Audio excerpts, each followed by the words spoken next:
Yo!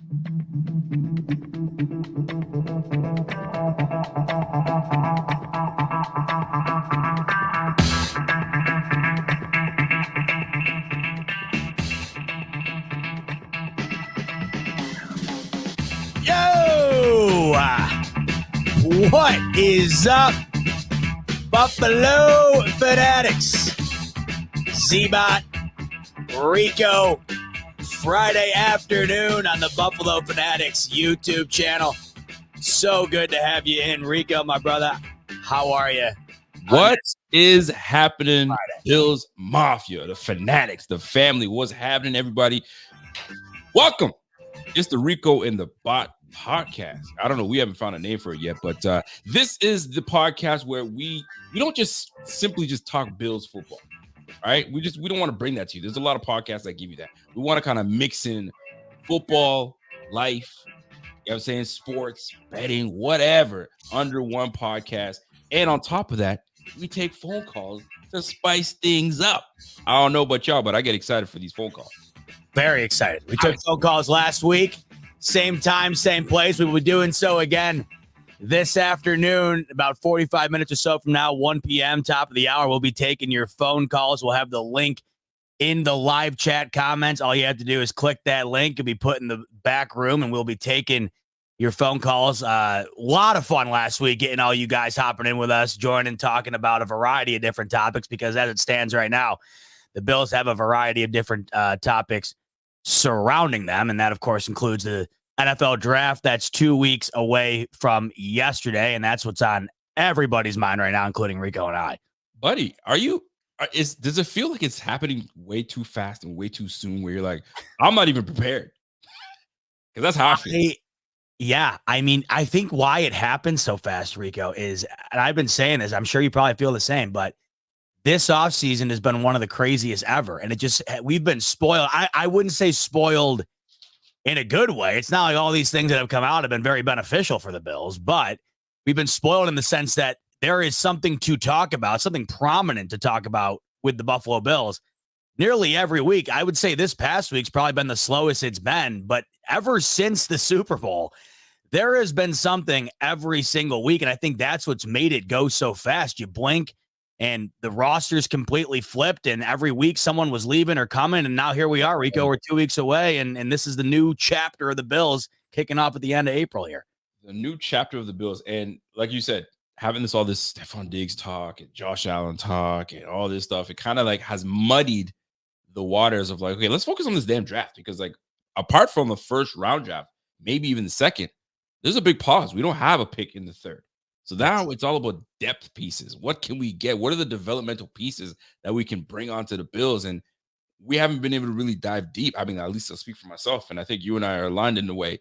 We haven't been able to dive into those things because of the drama, if you will, that's been surrounding the Bills. So, but along that, there's been some drama around the league. Sure. And there's one that I think the league is not, I don't want to say the league's not talking about, but nobody's really talking about this situation here. And that's this Rashid Rice situation.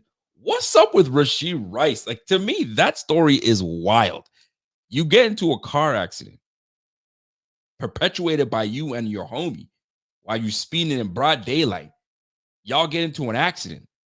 You don't stay and survey the scene and make sure everybody's cool. You giddy up all your things and dash from the scene. What is this, GTA? You can't do shit like that. You can't just leave the scene and dip and then go days without saying anything. And only now, a week and a half later, you're now turning yourself in. I need your thoughts on this, like how wild it is to you. I don't know how much you've been paying attention to it. Yeah. But you leave the scene? You've only completed your first year in the league? What? Well, you said the word dash. And the ironic thing about that is that most cars now have a dash cam. And if you're causing a 7-car pileup or whatever it was on the interstate in the Dallas area, the odds of someone getting that on camera are exceptionally high. I mean, nowadays, you can't even step outside without being on some sort of phone footage, dash cam footage, whatever. So fleeing the scene is insane to me, especially when you are someone of a high stature as Rashid Rice is, right? Because when you are of prominence and you're then caught on camera, it ultimately adds more to the fuel, gives people the assets to circulate, talk about, dive into. That situation in particular, it sucks to me because I had felt that the Henry Ruggs situation should have been a massive red flag to everyone in the NFL. Like, this is a real situation. This guy had the world at his fingertips.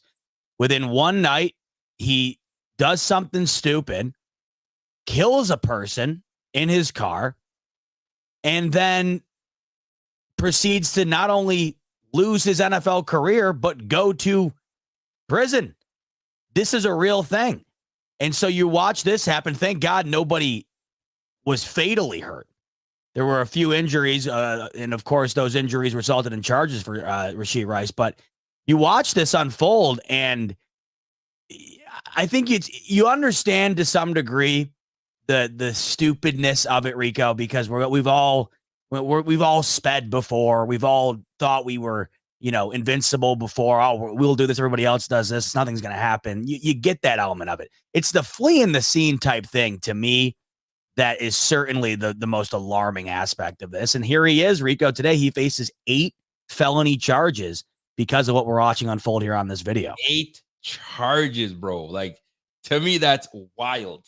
Like, now, does this like, let me ask you this. Is this something that you think that, okay, this could derail his career?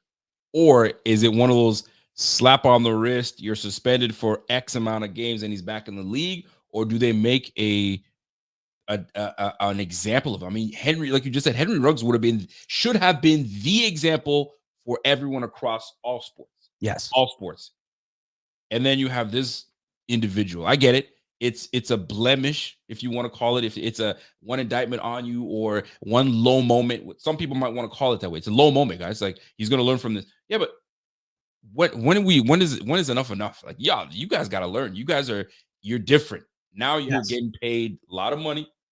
You know what I'm saying? You can afford to get a driver, and it's not the case. This is just him being a freaking idiot and speeding in broad daylight. Like, I'd be pissed if I'm driving with my family and this bozo wants to speed with his boys because he wants to be cool, and then now I'm in a predicament. Yes. Bro, these kids got to learn, man. These kids are just, man up. Yeah. That's what it comes down to, man. I'll tell you, have you ever been in a car accident? So I was just going to say, I unfortunately caused one. Oh, being dumb. Yeah. So this is what I was going to say is that people insinuate at times, I think, situations that occur like this to being correlated to being a bad person or for being, a criminal, maybe. No one's saying that on here, at least. I don't think Rashid Rice is a bad person. I think he's someone who made a bad choice, and it ultimately resulted in a bad situation here. I was in an accident in high school, a very bad one. So bad, in fact, I oftentimes think about, like, sometimes I would just be sitting, sometimes you're just sitting alone with your thoughts and you kind of reflect on stuff. Sometimes I'll reflect on that and be like, man, the fact that I'm sitting here right now is probably a minor miracle. The accident I got in high school. What's that? Was it that bad? It was very, very bad. So in high school, me and my buddies are on our way to a party. I'm driving, and growing up, I don't know what it was, but my parents, and I know it's like not something you should do, but they were like overemphasizing it nonstop. They hated whenever you turned the light on the top of the car. Oh, they always said that could get you pulled over. That was always the rule. Don't turn the light on. Don't turn it on. It's like, why? Exactly. So my buddy has the light on and he won't turn it off. And it's pissing me off. It always just bugs me. I'm like, turn it off. He's not turning it off. So we're approaching a four-way intersection. When I last looked, the light's green. I'm finally like, all right, I'm turning this shit off. I reach back to turn it off. As I look back and grab the steering wheel, and it's weird when this happens. I don't know if you've been in one, but when it happens, time, it really does slow down, like in a weird way where you are like, oh shit. And then, so I look to my right. There's a car right there. The light had turned red in the process of me turning this light off. I get absolutely bulldozed T-boned on the side. And Rico, we skid between a light pole and the pole that holds the stop sign. We go right in between it. Car was completely totaled. Dude, and all three of us didn't have a scratch on us, Rico. And the two people involved on the other car, no scratch. But I learned my lesson that day, and I haven't looked back. And that's the thing I would hope people would have learned from Ruggs, right? But clearly, there's issues in the league and in sports in general where people make a mistake, yet that same mistake is made time and time again. So stuff happens. I would say in my situation, it was more, it wasn't a reckless driving. It was more so a lack of paying attention. That's what bothers me about this, is that some accidents are avoidable. Mine was avoidable. This, you are provoking it. Yeah, the only avoidability here would be taking a responsible matter into your own hands and driving like a standard human being. You are putting this upon yourself. And the way I see it, Rico, like you said, 1 year in the league, already a Super Bowl champ. And as it stands right now, the face of the wide receiver room for the Kansas City Chiefs. You got the world at your fingertips. You have accomplished thus far probably everything you could have ever have dreamed of. That's what pains me the most. Putting that in jeopardy just to go and dick around with your friends on the highway. It'll never not boggle my mind because you never know what can happen. And this is the result. The guy's facing 8 charges, and we don't know what the outcome's going to be. It's crazy. And I mean, Groman legit just said my daughter, who was 16, was killed by an impaired driver. Nothing makes me more infuriated than that. You hear that, and I don't know if anybody's been in that position where you're like, I had 1 or 2 or 3 or 4. I've heard my friends do one way young when I was younger, right? Sure. No, I'm good. No, I'm good. I'm straight. You're not. When you think you are, you're not. And then something unfortunate, man. Listen, growing legit. I'm so sorry to hear that, bro. Same. Listen, nobody wants to lose a kid. Nobody wants to lose anybody, especially to that senseless. Man, my heart goes out to you, man. But Rashid Rice, man, what's the league? What's the league doing with him? What they gonna do? Are they gonna come down on him or not? Now, before we get into that, I need to lighten the mood a little bit because I got in a car accident. I think, how old was I? I was in my 20s for sure. I was definitely in my 20s. 20, probably like 20, 21. Anyway, so I'm driving my aunt's car, a 95 Toyota Camry. If you have a Camry right now, you guys know how smooth those 95 Camrys roll. And she had a champagne colored Camry. I drove it all the time. Loved it, right? I'm listening to camera on at the time. I'm just having a good time. We're in a 3-lane one-way, and I'm about to bust a left on the one-way. So I looked in my rear view, looked at my rears, and there was a car way behind me. So I was like, I got time. Pull into the left. As soon as I pull into left, I get smacked on my door, right? So I'm like, oh snap, I just got hit. So I'm like, okay, I'm good. I'm all right. Cool. So I pull over to the side, and I get out of the car. He gets out of the car. We're like, you okay? I'm okay. The minute we found out we were both okay, he's like, what were you thinking? I was like, what were you thinking? So we're arguing back and forth, right? So I'm pissed. My car gets totaled because it got hit on the T. So that means it's written off. So I got to go tell my aunt, yo, I wrote off your car. That's number one. So that same night, I taxied. Was Uber there at the time? No, it wasn't. It was just coming about, right? So I taxied over to, at the time, my baby mom's crib at the time. So I'm visiting with her and stuff like that. So I'm like, hey, I gotta go. So I call. At the time, I don't know if it was Uber, but it was like an underground parking, underground driver shit, right? So I go and I'm like, hey, I'll see you guys later. I get into the car, and the driver goes, okay, ready to go. And I turn around, guess who it is? The guy that I got in a car accident with that same night. Get out. Like, you've got to be kidding me. He was the taxi driver? The same freaking guy. So I'm like, he's driving me home. So we're arguing all the way home on whose fault it was. Well, what were you thinking? So by the time we got home, we dapped it up. Wow. Call it a night. How jacked is that? So that's a Seinfeld episode, bro. Right there. That's so lighten the mood. I was like, you got to be kidding me. Of all freaking people in this world, you're picking me up? Right. God was like, yo, y'all need to talk it out, hash it out, and find out whose fault it was. Yeah. And it ended up being my fault because I'm not allowed to turn left on a one-way when it was my fault. They said anytime it's an accident, if I'm turning left and he's going straight, it's my fault no matter what. But what if he was speeding? Your fault. So it was your fault. That's what it is. So just to lighten the mood a little bit. But yeah, Rashid Rice, man, yo, they got to come down on his ass, man. They got to. It can't be a 2-week suspension. It can't be a 6-week on the thing. I don't know, man. It's got to be something Rico was Spider-Man This attacking happened. others. That same thing that happened to you happened in Spider-Man: Homecoming. Oh, is that right? Yes, because so Spider-Man as Peter Parker, right, goes to take his date to the prom. Meanwhile, the entire movie he's been fighting the Vulture. Turns out the date to the prom, her dad, Michael Keaton, is the Vulture. So when he gets in the car, right? They find out at the house, but they get in the car. Once she gets out of the car, he goes, "Let me talk to Peter for a moment alone." It's super cool. That's It's super cool. awesome. There it is. That was a scenario. I was like, you've got to be kidding. And I'm the whole night, I'm pissed because I gotta go explain to my aunt that I just totaled your car. You can't get that shit back. Right. And I'm freaking having to take a cab home. And then the guy, just like this too, right? Hey boss, where you going? He turns around and I'm like looking up. I was like, you gotta be. We both roll our eyes like this, and we're arguing back and forth. A 25-minute drive. Oh, Dude, we hashed it out all right. What a trip, man. So here's my question to everybody in the chat, and my question to you, Z-Bot. Is this a year-long suspension? No, I don't think so. Here's what I think happened. Well, here's the reality, though, and the lucky reality. No one was killed. Everyone walked away from this.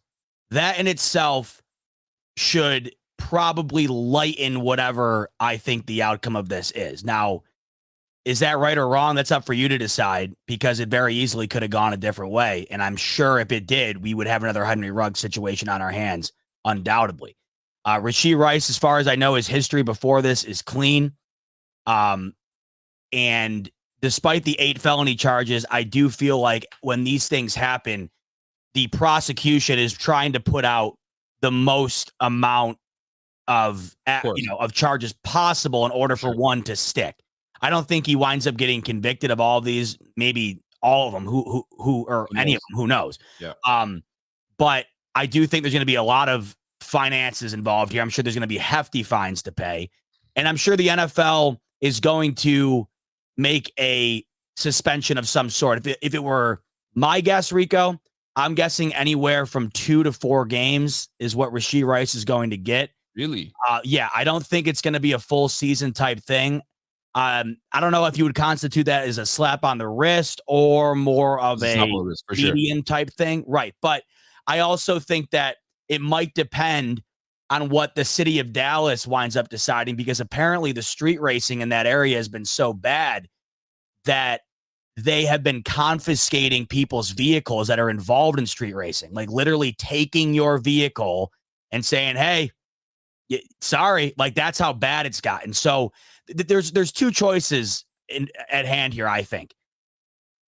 Give him his punishment, but not bury him for it, or set an example.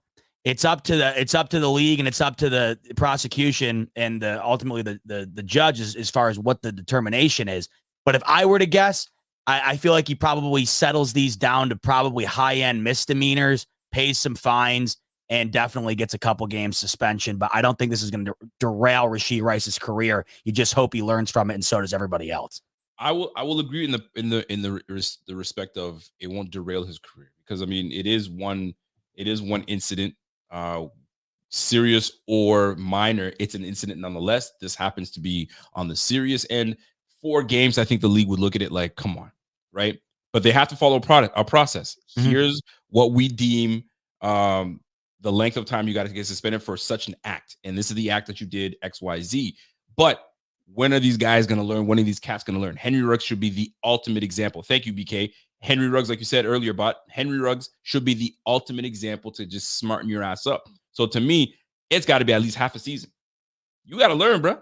You're going to learn, and you're young enough in this league that you're going to learn, and you're going to take this on going forward. And you might be one to speak at schools and so on and so forth. Who knows, right? But it's got to impact you. But the fact that you ran off, that's the whole weird part for me. So now you've put your team, the Kansas City Chiefs, in a bind. Yes. So they thought they were fine at receiver. They found themselves the number 1 receiver, Rashid Rice. You got, aging tight end, obviously Travis Kelce. So now we could just add to it. Now you're like, okay, do I need to go ahead and invest in a big time receiver, or can I invest elsewhere? So now you put them in a position. So here come the freaking Chiefs now having to muddy our waters because we're trying to get What else is new? exactly. What else?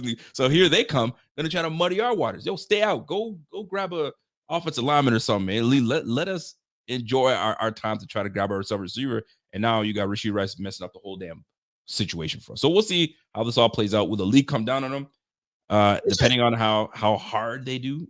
4 games, I think at minimum, I would say. And then maybe half sounds right to me. Yeah, half the season might be where they go the max. You know what I mean? You're gonna get 8, 9 games. We'll see how that all plays out. There's a few things to me, Rico. Someone brought it up in here. They brought up it was Austin here talking about, getting a year for gambling. We know that happened with Calvin Ridley. There's a few issues that are plaguing not just the NFL, but pro sports. And I hope that there are lessons being learned because they're recurring issues. The gambling issue now more prominent than ever because of the near nationwide legality of sports betting. But there seems to be 3 prominent issues: domestic violence, car-related issues, and gambling. And we just got 2 more examples that I hope are used around all 4 major sports leagues as prominent examples. This, of course, being one in regard to the street racing stuff and the car-related stuff, because we now have multiple examples of this. But the other one that really should be blown up to everybody, and this just happened recently as well, is Michael Porter Jr.'s brother situation, Jonte Porter, betting on his own prop bets and getting caught doing it.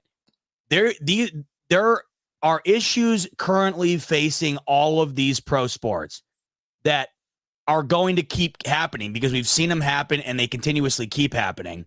And one of these days, Rico, it's going to happen to a major, major star. Some people are insinuating that that's happening right now with Shohei Ohtani. Now, there's no evidence to that point, but with the whole thing with his interpreter and all that, it's been being talked about as if it does have something to do with him. But the gambling thing as well is another issue that is starting to pile up. So there's a lot of things facing these young multimillionaire superstars that can derail them. And I hate nothing more than to see someone who works their whole life lose it over something as stupid.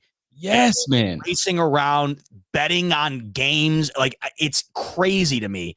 I just hope that whenever this stuff happens, not just the NFL, but all of these leagues take it and really push the envelope on guys and say, look, it's not a one-off here that this can't happen to you because it's happened to multiple people and we will find out and there will be consequences. And that's just what I hope the ultimate takeaway is, not only for this situation, but I think the reason it's not as talked about as it probably should be is because Jonte Porter is a low-level basketball player in the NBA. He's an off-the-bench guy, few minutes a night type guy. But, even if this was, like a 6th, 7th guy off the 6th, 7th man, right? Or like a Patrick Beverly or, a guy that a Russell Westbrook, obviously a bench player, but obviously well-known in the NBA. Yep. This would be a major, major story. The reason it's not is because that's just not who Jonte Porter is. The most prominent aspect about him is probably he's Michael Porter Jr.'s brother.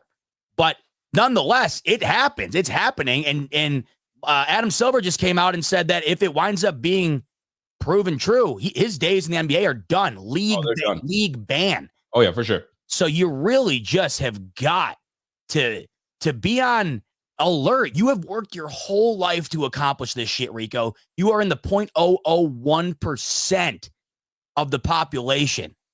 Act like you deserve to be there and are cherishing what you have earned.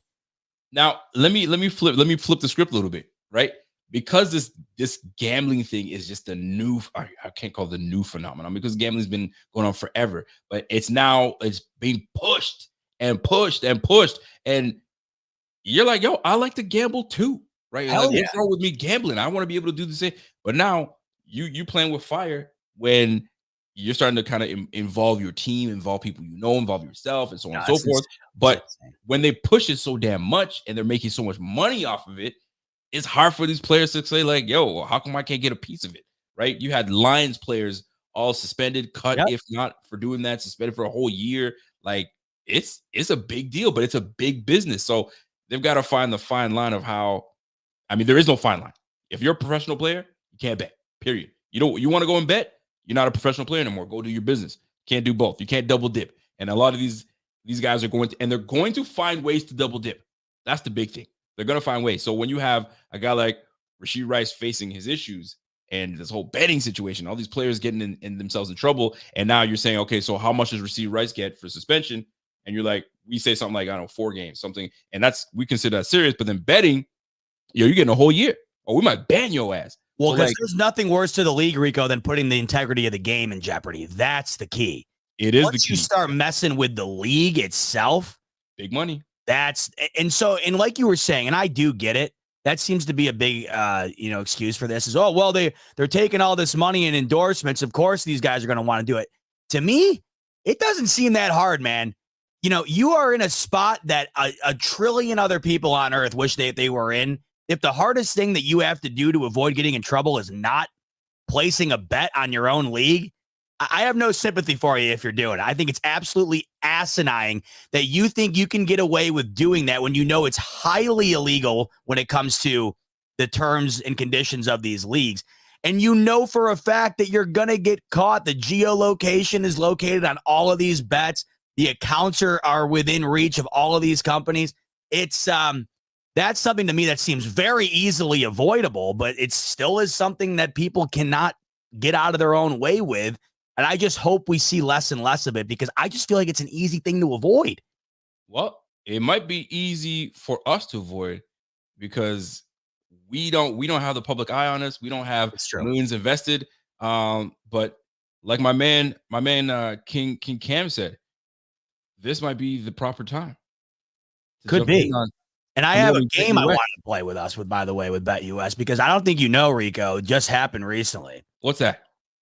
The prop bets are up for the draft. This is where it gets super interesting because not only do you get to have more fun with the draft as far as taking a look at the odds and being able to get in on the action of the draft yourself, but it also gives you a good idea of what things are looking like right now in the betting markets for the draft. So what I'm getting at, Rico, you can look at right now the amount of people or the amount of players rather that can go from each conference. So right now the number for SEC players, which is always nuts to me, that's over under 9.5, Rico. That would be a third of the draft if that hits, would be all out of the SEC, right? And then you got Pac-12 coming in second, Big 12. But what I wanted to talk to you about, and I'm glad you're bringing this up because we're going to get into it. They got the wide receiver props up, and here's where it gets interesting to me, Rico. Brian Thomas Jr.'s draft position. Over under 16.5, and Romo Dunze's draft position, Rico, over under 8.5. Let's start with Brian Thomas Jr. Where are you at on that one? Yo, that's crazy because Brian Thomas Jr. could go as early as like 12. I know. Every mock, Rico, that you've seen, if you're like me, right? Aren't they taking him all over the board? It's everywhere. It's everywhere. The one thing I have not seen, though, I haven't seen him drop to 28. The lowest I've ever seen him drop was 24. So he's going early. They said what, 16.5? Over under 16? Over under 16.5. So, oh my gosh. If you think about it from the Bills' perspective, right?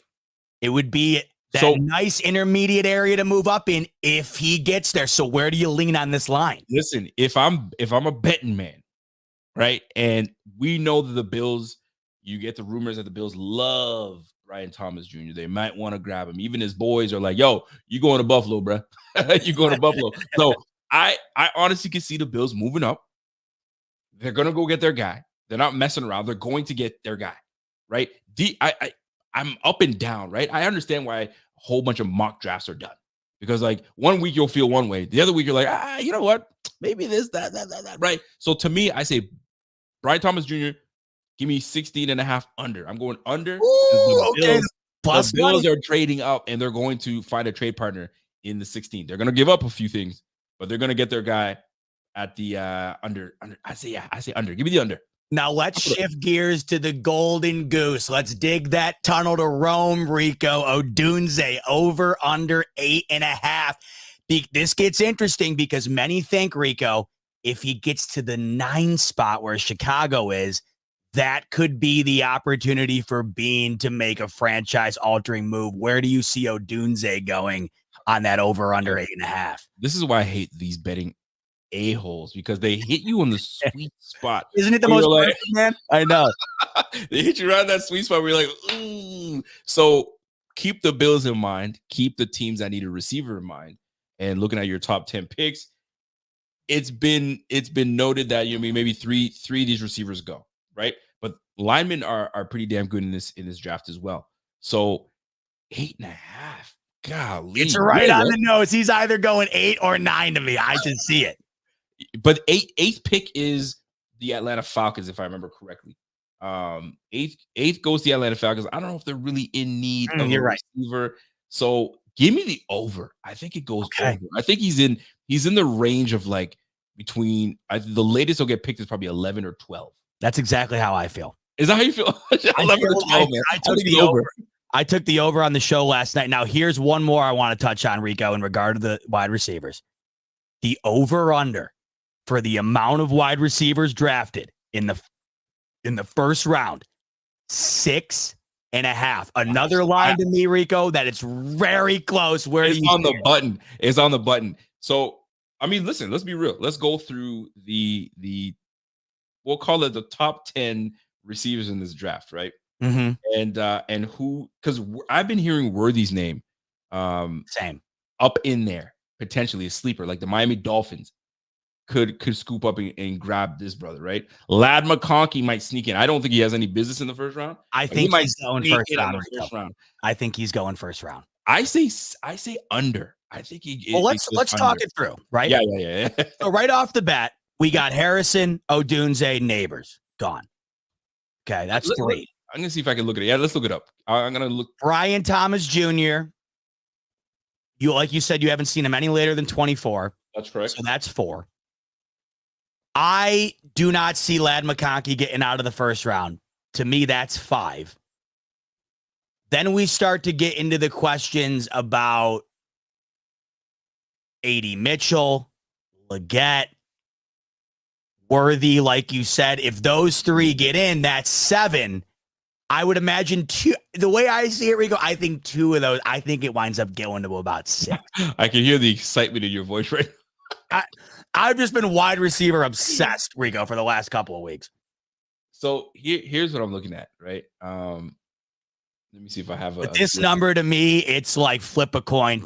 I think it's either 6 or 7 wide receivers in the first round. So let me share my screen so we can kind of have an idea of what we're looking at here in terms of who's on these lists and who are these top dogs on the list here. So if you guys can see it, they're perfect. You guys can see exactly what I'm looking at. So right now, this is just a random top 10 list. So you got Marvin Harrison Jr., you know he's going. Rome Odunze right now, who knows? This is somebody's list, but I'm just using a top 10 list. So who knows whether he goes? I mean, he'll be first round. Malik Neighbors, first round. Brian Thomas, first round. So, and 8, this is where 4 guys are going first round. No question. 5, A.D. Mitchell, Troy Franklin. I don't think Troy Franklin's a first rounder, but who knows? Ladd McConkey, could he sneak in? Ricky Purcell. Listen, Xavier Leggett. Ooh, you know what? So I got something for you, Rico, in regard to what you're showing me right now. Right. Let me pull it up for everybody. All right. Shout out my man, Kevin Massari. He sent this along to me last night. He said he's been using this and he loves it. This chart I'm about to share with you takes the general consensus of all mock drafts and then tallies out the projected rankings of each one. So if we go to wide receiver and get rid of all here, we go to wide receiver. This is the general consensus list here. And if we look at Marvin Harrison Jr., everyone's got him for the most part being the first non-quarterback off the board, right? So the top 3, everybody kind of has this down. For sure. It seems to bow out in the first round at around Worthy because as you can see here, Rico, there's a couple mock drafts that have him 25, 28, 31. Wow. But then a couple here, Rico, that have him going all the way down as far as 69. So if we count that out, 1, 2, 3, 4, 5, 6, 7, 8. And then Troy Franklin seems to have 1 mock draft with him in the first round, 2, I guess, maybe 3. So maybe, I guess the best way to put it here, Rico, there's 9 potential first round wide receivers out of this list Do you see 7 of the 9 actually going in the first round? See, this is where, so knowing what you just showed me now, and just going by what I've seen and who I like, and just based off, I'm not a fan. I can't say I'm not a fan. I don't see the big hype around Troy Franklin. Nice player, don't get me wrong. I just don't see the hype. I say under. What is it? Was it number 6? So the over is a pretty heavy underdog. The over's at plus 180. The under's at minus 220. So according to the markets, the under would be the more safe choice. And that's the route I go, because we've seen it before where you're like, wow, how did that player drop that far down? Or, I expected this player to be a first round draft pick, and all of a sudden 3 receivers are taken in the first, and none of the other guys are taken. I'm exaggerating here. So to me, 6 seems heavy. I say the bulk of your receivers are going to be chosen in the second round. So I say under 6. So I think it goes Neighbors, Harrison, Odonze, Brian Thomas, and then AD Mitchell. So that's 5, right? 5. I got McConkey going in the first, so that's 6. What? To me, really? Yes. He's visited with the Bills multiple times. That is certainly a possibility. And you want to know where he's also being touted to go to, Rico? The Chiefs. So I'll tell you this, no matter what, and you know what we might have to do, Rico? We might have to fire on this one when we do the live first round roundtable. And I think you guys should get on it too, because I think this one, that particular prop bet, the 6.5, I think that one's coming down to like pick 32, where you're going to be sweating it. And you're going to be like, oh my God, is this going to hit? So we're going to get on it. If you want to get on it too, by the way, link in the description below, 125% deposit match up to $2,500 on your first 3 deposits. Codes join125 on BetUS. Also, by the way, take advantage of this. I'm giving away $125 in free play. You're kidding. $125. All you got to do, Rico, first 5 people to just DM me a screenshot of their account on Twitter, you get a free $25 so you can join Rico and I and get in on those prop bets for the draft. Whoever's in the chat right now, jump at this brother's DM right now. Quick, easy. Free $25, and you can throw it on. I said this last night. Say you throw it on Odunze to go at pick 9. You imagine not only the Bills walk away with Odunze, but you walk away with a couple of bucks on top of it. That's a hell of a night. Bro, listen, if you're on Twitter right now, listen, at Zbot Tweets. It's simple as that. Hit him up in the DM. Yep. Hope your DMs are open. Let people. DMs are wide open. They're as open as the pit, baby. Quick word from BetUS, and then in a couple of minutes, and maybe we can talk about these with the folks. We're taking your phone calls on the other side. BetUS, America's favorite sportsbook and casino. Live betting and racebook. We're celebrating 30 years with a historic offer. A 125% sign-up bonus on your first 3 deposits. Plus 10% gambler's insurance. Get started today. BetUS, where the game begins. Let me ask you a question, Rico, while we're on the topic of wide receiver, if that doesn't shock you, because that seems to be the topic. The reason it is the topic is because it seems inevitable. So last night, Rico, I probably spent an hour just talking about wide receiver for the Bills, right? And I go and look at the comment section today on the video, see what everybody's saying. I'm seeing a lot of comments saying, I don't think the Bills go wide receiver in round 1. Your initial thoughts on the mindset surrounding round 1 or the Bills' first pick should they trade back, but regardless, the first pick for the Bills, your mindset on that not being a wide receiver. Initially, I wouldn't say against it, but I was open, very much open, and still am open, even before the Diggs trade, still am open to Bills going defense first. Because, and my argument, and I still stand on this argument, it's swayed me just a little bit more towards the receiver end because of our situation. We don't have Diggs, we don't have Davis, and right now we have a young receiving core. So of course it's going to push me towards trying to get a receiver, but I am not sleeping on getting a defensive player in the first. And if for whatever reason Leatu Latu falls to 28, I am running to the podium and grabbing him. And to me, that's a difference maker. But here's the thing though. Why would I even bother going with a defensive end? We always go defense because that's the argument. We always draft defense. You're right. But guess what? Guess what we always argue every single year as to why our team fails. It's never the offense.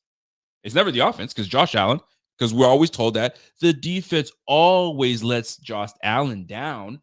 So go ahead and get a defensive player.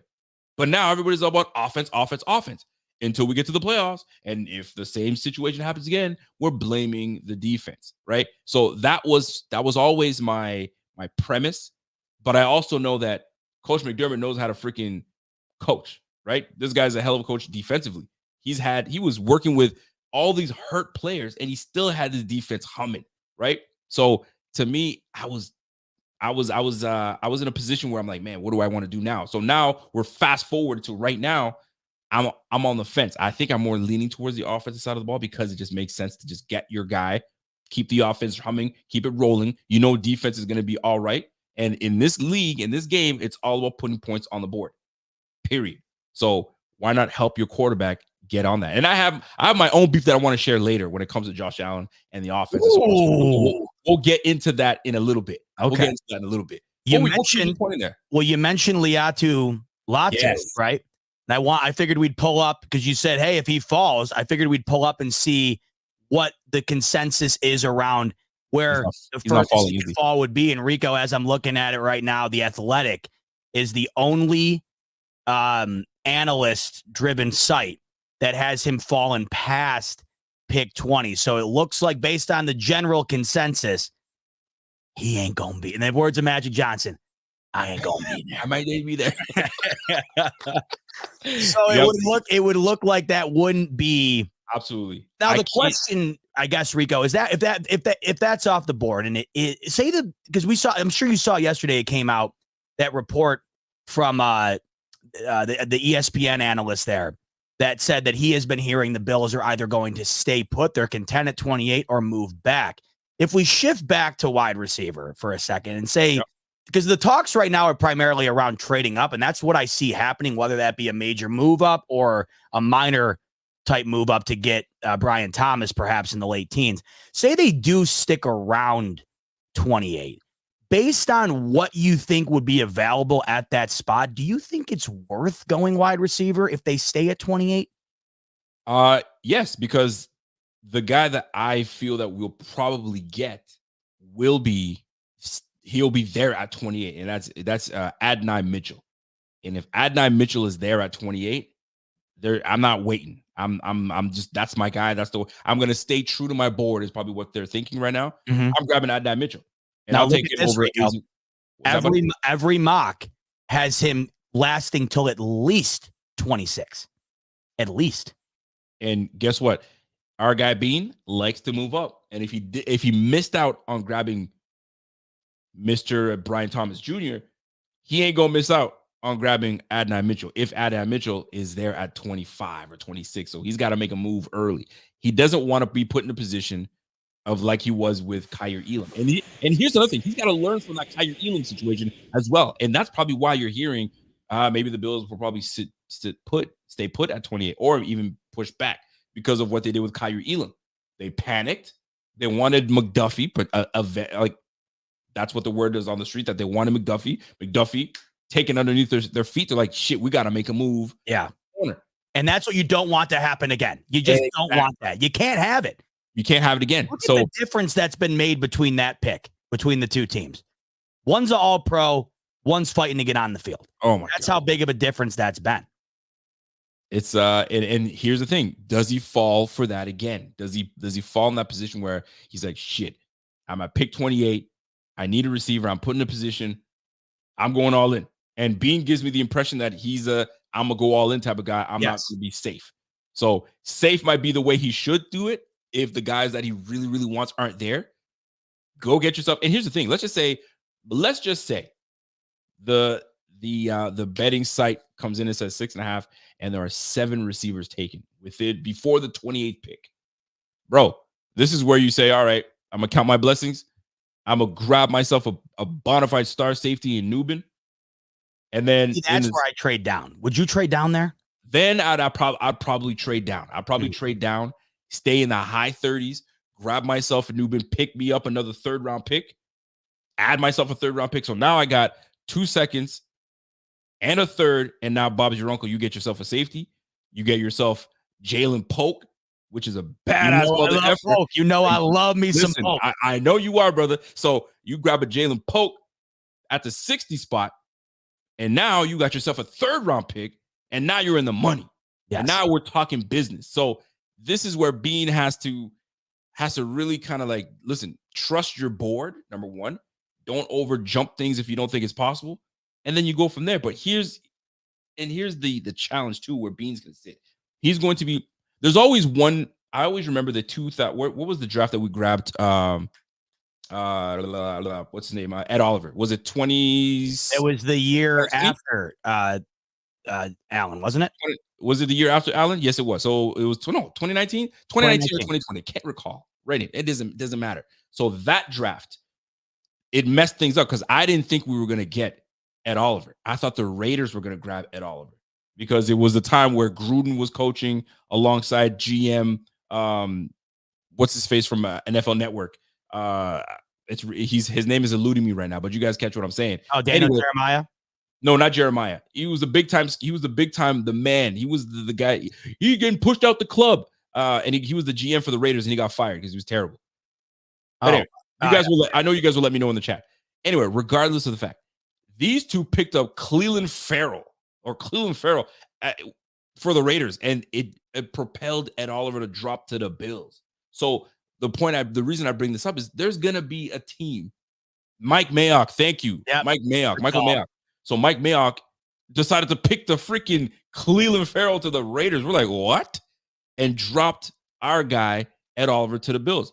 So there's gonna be a team in the top 10 that throws everybody off. Kind of like when the Bears picked Mitchell Trubisky. What? I was just talking about that last night. Mitchell Trubisky, are you kidding me? So Mitchell Trubisky, terrible, right? Sam Darnold, let's just say, they picked when Jets picked up Sam Darnold, things could have been completely different. Maybe they freaking would have picked up Josh Allen, but they didn't. They picked Sam Darnold because he was a real deal. So there's gonna be a team or two in the top 10 that do what you didn't expect them to do, and you're like, what? Yeah. And it throws the whole draft off. Why I bring this up is this is where Beane comes in and says, "Oh, this might be my chance to kind of find some trading partners to try to trade up in the top 10 to 15 to see if I can get something." So we'll see. Now, to that point, we were talking about Brian Thomas Jr., right, real quick. And we were talking about the discrepancy in his draft position. Look at this chart, Rico. They got him on this as high as 12 and as low as 27. You mentioned the word safe, the safe pick.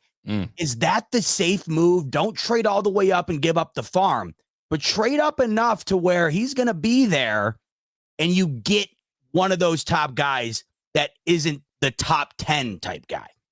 So I love the fact that you brought this up because I just want to try to find this is perfect. Okay. So let me share my screen real quick.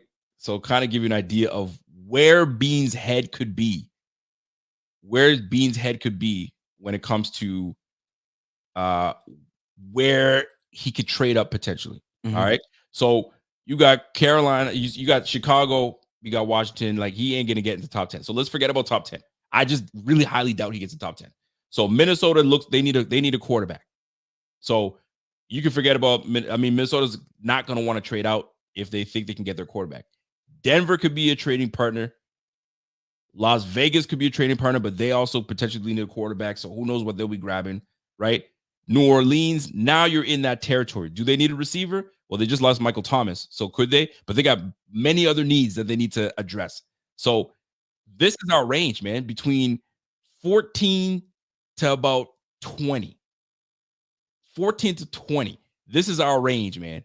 And we need to make something happen in this range. But Cincinnati may need a receiver because they may not hold on to T. Higgins. Jacksonville, they filled their need. I don't think they need another receiver. They're fine. Maybe Seattle grabs a receiver, but they have bigger needs. So this is your range as to where they're going to grab a receiver. So if the Bills are ready and prepared to trade up and make something happen, it's got to be, in my opinion, obviously, between, I'd say, pick 12 to 20. So find yourself your partner in that regards, and maybe something can happen. There's a lot at play. I mean, there's just a ton at play. There's so many different things that could wind up occurring. I think that's what makes it one of the most intriguing drafts in a long, long time here. Absolutely. 1000%. So, listen, we're going to find out. This is why this freaking draft is amazing. It's going to have us up and down. I confirmed that our guy, Papa Peck, aka Kevin, will be on with us yet again. It's a tradition for my guy Kev to join us. Sweet, so, very good. Yep. So he's going to be losing his mind to see what the Dolphins do pick. Yeah, he seems to have a thumb on the draft process, so he'll be with us. And I'm trying to get my guy.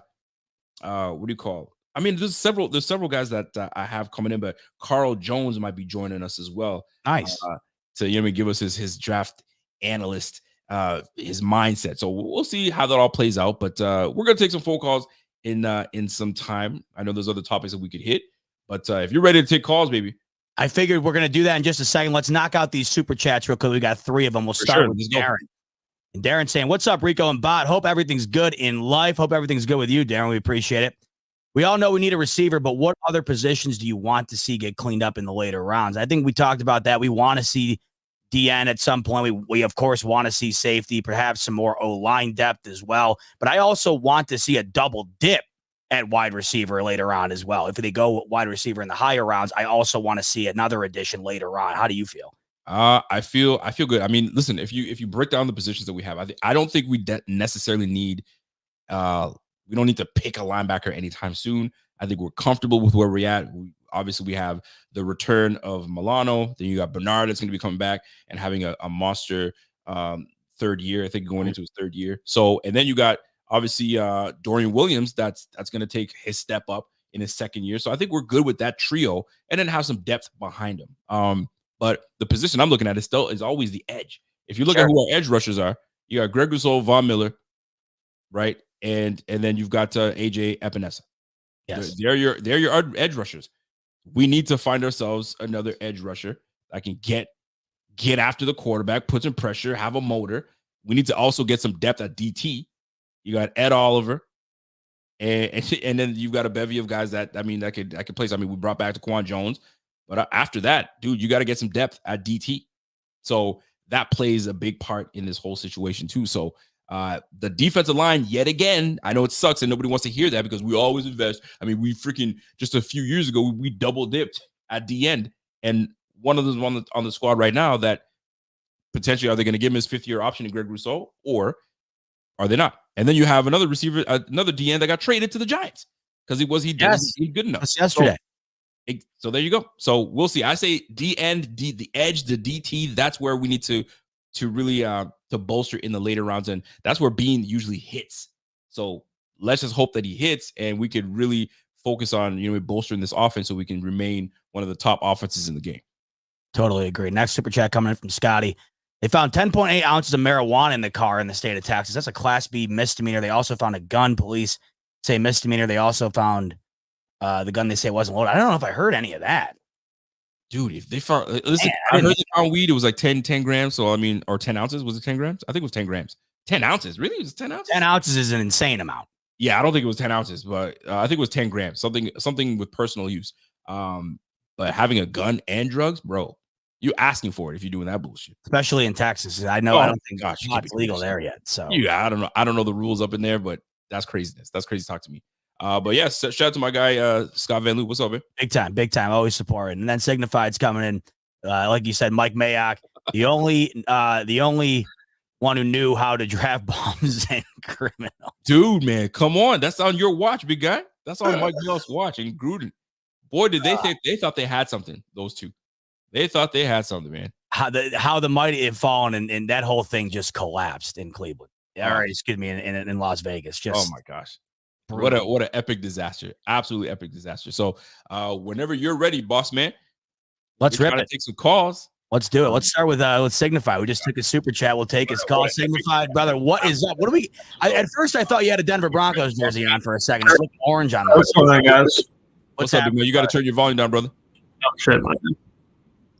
Signified knows what's happening, brother. He's got the tie guard on. I love it. All right, sorry. I had the stream playing in the background. What's going on? What's happening, up, brother? You're rocking the tie guard on a Friday, huh? I'm not really doing anything today. I'm in Buffalo for the long weekend. Nice. Yeah. Yeah. Well, I went to Shays last night. That was really the only reason I came. But yeah, it was good. It's a good time. What's Shays? Oh, Shays is the theater in Buffalo. Oh, who was in? Well, they got a bunch, but I came in. Me and my grandma went to go see Mamma Mia. Oh, that's what I meant. Yeah, so you saw Mamma Mia. How was it? Here we go again. It was so good. They do a great job. Like, and that was also my first time in that building. That's a beautiful building in there. Hey, I haven't seen anything in there. I'll have to check that out. It's definitely worth checking out sometime. It was a great time. Love it. Signified knows, man. What is on your mind first and foremost? Well, I think they should trade up for a receiver. I like any of the guys in the top 3. I mean, I know you're probably going to break the bank to trade up that high, but someone said it on a stream like not too long ago. You draft a Hall of Famer, no one's going to give a shit in 10 years what you gave up for it. Yeah. I mean, like, I didn't even know until 2 weeks ago that the Falcons traded for Julio Jones or traded up for Julio. I just thought they did it because no one ever talks about it because they drafted Julio Jones. So I mean, my guy is Marvin Harrison, but if they get any one of those top 3 guys, I'll be perfectly happy. I think everybody would be on board if they can get the big 3, if you will. But that's tough sledding, man. I don't know if he's it's gonna be a lot. But Dan Mitchell had a video where he broke down like hypothetically what would probably be good enough to get to execute a trade for like basically any pick from 4 to 9, and like once you got down to 9, it wasn't that bad. I mean, 4, it's like I'd do it, but it's gonna hurt. It's a lot.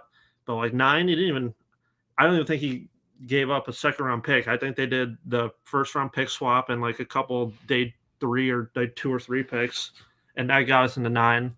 And just like looking at, I think it's real that like let's just say Rome. I think Rome is generally what I see like the consensus 3rd receiver. It's realistic that he could end up at 9. I think like the only worry would be like if someone trades up before us, like if a team that needs a receiver trades up before 9. Or I can maybe see Tennessee going there at wherever they are at 7, but I think they take whoever's like the second offensive lineman, just because I think the Chargers could maybe go offensive line at 5. So let me tell you before we let you go because we want to take all the calls, right? So you're ready to sell the farm? Yes. So and this is the question. You just gotta look at the receiver room. There's not. I hate throwing shit on these guys, but like the best guy is a slot is Khalil Shakir, a slot guy. They really need people. So yes, break the farm. This is my beef that I have with the whole, and I'll share that afterwards. But this is my last question before we let you go. Do you think the Chiefs would sell the farm to go and grab themselves a receiver? You think they would do that?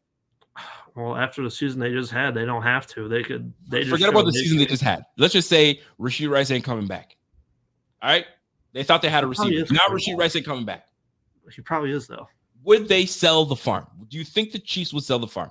And they're picking 4 spots afterwards. 3 spots, if you want to call it that way. I know you say just ignore the season they had, but no, I just don't. I don't think they would because I can't just ignore the season they had. Because what? Because they found a way to win. I'll know what you want me to say. Their defense was great. So I'm just putting it out there. I don't think the Chiefs would trade up all the way up to get a receiver because they feel that they're good enough to wait, let something fall in their hands. They have a talented enough quarterback. They have a talented enough team. We ain't got to sell the farm. I don't feel the Bills need to sell the farm. We just have to be calculating what we do. But anyway, Signify knows. Appreciate you, man, because we got to get on. We're trying to keep the calls quick and we can get out of there. And we'll catch you on the flip, my guy. Appreciate it, brother. I'll see you guys. Yes, sir. Appreciate you, man. I mean, I don't think the Chiefs would either, but it doesn't necessarily mean that the Bills shouldn't. I mean, because I look at it right now as a long play. You do it now, then you don't have to ever do it again. And that if it hits, like he was talking about, the Julio Jones example is great to me because it just doesn't matter what you give up as long as it ends up panning out. So, but let's stay on this thing, man. Yeah. let's stay on it. Yeah, I baited him. We fell in the trap. You fell in the trap. But like, why wouldn't the Chiefs do it? They're about to lose. Okay, who are the receivers of the Chiefs right now? They got Rashid. Forget about. Let's say Rashid Rice is suspended. He's going to be suspended. So let's just say they hit him hard. They say you're gone for 10 games. You're out of here for 10 games. Who they got? They got Sky. If he even comes back. Ace Sky? No, they signed Hollywood Brown. Sorry, Hollywood Brown and Travis Kelce. Those are your 2 guys. And Watson. But I think he's and Watson. Are you done too. Okay, so they're pretty much in the position that the Bills are at. So why are we all let's gung ho and trade up? Why aren't they doing it? Why? They got a damn good coach. They got Pat Mahomes, and they're going to be just fine. Cardarius Tony, thank you. I said Scott and Cardarius Tony. They'll be fine. So we ain't gotta sell the freaking farm. We don't. We just got to be calculated. And that's why Signify was like, well, I got you, bitch. Gotcha. We don't need to sell the farm. And that's we don't need to. But I think it's the want. Anybody who wants to fight me on that. Go on. It's not a need necessarily, but I certainly wouldn't be opposed to it. I'll just say that. I get that. Who we got next? Go for it. All right, let's pick out. Let's go to my guy Richie Fresh. Richie Fresh in the bed. What's up, Rich? Gentlemen, what's going on? Rather good to have you. Likewise. So it's going to be like Christmas in less than 2 weeks, Christmas morning or afternoon, right? Yes, it is. So Rico, I want to touch on something you said earlier because I love talking to you guys. The Bills. Define what's selling the farmers. What do we have? 11 or 12 picks, including the next year's 2025 for Diggs. Is that basically what it comes down to? Yeah, we got 10. Yeah, 10. What we 10 picks now? 10 picks and 11 picks with what we got for Diggs. Okay. So we got to define what sell the farm is because I was watching Bot yesterday. I think it was yesterday with Dan or whoever, and excuse me, and I was thinking to myself, I'm like, well, if we give 4 picks away to move into the top 10, my whole point is that whole sketch from South Park where the guy puts his nutsack in the wheelbarrow. Tell Brandon Beane just to put his nutsack in the wheelbarrow and do something. I could live. Here's the thing. I'm at a point where I could live with the result because I said it on Zebot. I'll remember this comment now. Do not waste Josh Allen's light years or best years. And I'm not saying he's a shit quarterback, but we also got to remember, you said something about, well, would the Chiefs do that? Well, no disrespect to my own home team, but they also have Andy Reid. They also have Patrick Mahomes. So we also got to remember that our defense was unbelievable. When we had people forget, we didn't have Bernard, we didn't have Benford, we didn't have Milano, and McDermott still found a way. Now, I'm not telling you not to go out and get defense, but I'm also saying we're at a point where you have the capital. Go out and have a set of balls and go get your wide receiver. Honestly, just go get him because I could live with the fact, even if he's like mid, which he won't be, because at some point the Bills are due to get a stud wide receiver again. Mm-hmm. And it's like, I'm not saying we don't need defense, but you understand what I'm saying. Imagine when all these guys are healthy. I don't know if Milano will be ready. There's a lot of speculation about his injury and the way it is, but whatever. But Benford, Douglas, Bernard, like these guys weren't in the last 5 games of the year. Yeah, Josh Allen, it's not a recipe for him to put the team on his back every season, but imagine when this defense comes back healthy, man. And McDermott just knows, as much as I think he'll be on the hot seat, that's a different conversation. But he found a way to get, let's be honest, almost damn near practice squad guys to get us through that 5-game stretch. So again, I'm not saying to wrap it up here. I'm not saying don't go out and get defense, but I'm also saying sort of sell. I hate the word sell the farm, but I get what you're saying. Like my cutoff would be 4 picks. The Chiefs did in 2017. We talked before with 3 picks. I would say 4 is my cutoff. So what do you give it up? You give up your first, your second, and your first from last year, the next 28th, year, 28th, and then what? The Diggs pick, the 2025, whatever the hell it is. Okay. 60th. Oh, you're wavering now. You're wavering, sir. You're not confident in what you're saying. No, I'm trying to think. So I don't have a sheet of paper in front of me. 60th, and then some other. So basically, like the first 4 best picks, but not. So 3 of our best picks this year, but then the 2025, the Diggs pick. So we'll probably end up keeping the Diggs one because it should be the better pick. Yeah. I get what you're saying. Don't get me wrong. Yeah. The one question I want to ask you before you do get out of here, why doesn't Josh Allen's name carry as much weight as Pat Mahomes? He's a top. They're both in the top as a top 3 quarterback. Most folks have Josh Allen. Excuse me, they have Pat Mahomes, Josh, or they might have Pat, Burrow, Josh. But Josh is usually in the top 3 conversation. Doesn't he carry as much weight as Pat Mahomes? Because you said it earlier, they got Andy Reid. Granted, ain't nobody on Andy Reid's level. This guy's just a genius. Here's the difference. I think the difference that people the difference people are trying to express is that they've won 3 championships. The Bills haven't won 1. Mm-hmm. So despite the fact that the Chiefs and the Bills might be on the same level of talent, it seems week in and week out, the result of that hasn't been the same. So because of that, the Bills probably have to do the extra mile that the Chiefs wouldn't have to in order to get over that hump. It doesn't mean that it makes them any less viable than the Chiefs if they don't do it, or they do end up doing it. But something has to give in order to break the barrier the Bills have been trying to break down for a while. And that's why I feel like a big move, it might be the right time to do it. No, we're not a bad team, Bills. Oh, God. No, sell the farm doesn't mean you're a bad team. It means you're having a set of nuts for once that this city's never seen to move up that. I mean, Beane's moved up. Rams before. did it and won a Super Bowl. The Rams sold the farm and won a Super Bowl the next year. Yeah, if you're telling me, so Good point. So, Rico, you guys are both Bills fans. Wouldn't you? This is a hard ask, but I'm going to say it. Wouldn't you give the farm this year to win a friggin' Super Bowl come February 2025 if it means you're garbage in the next 10 years after that? We went through a 17-year drought. Do you really think we're not immune to, like come on, you know what I mean? Like, we just won a championship. I mean, you know how hard it is to make the Super – well, we do. But my thing is like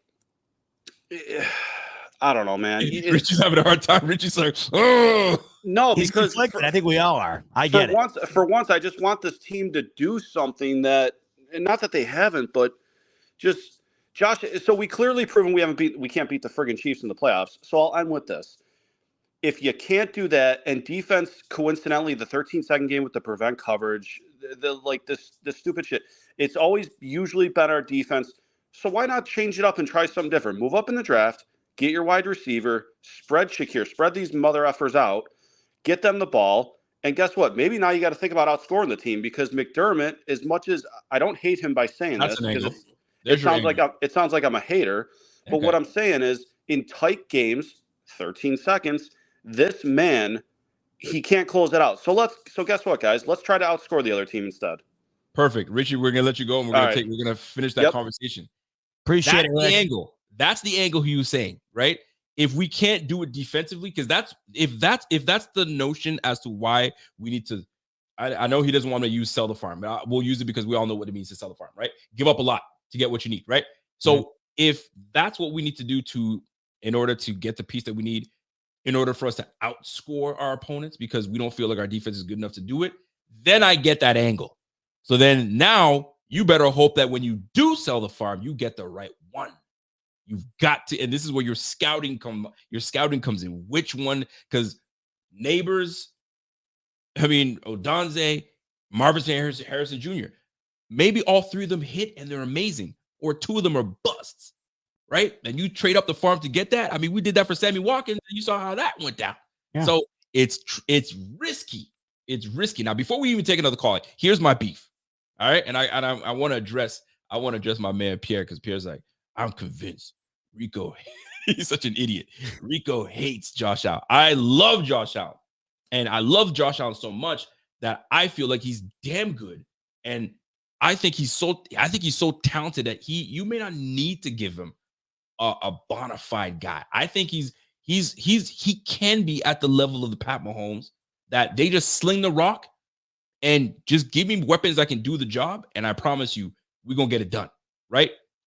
It's not like we have scrubs on the team right now. You brought in Curtis Samuel. I'm not saying that they're good enough, but you brought in Curtis Samuel.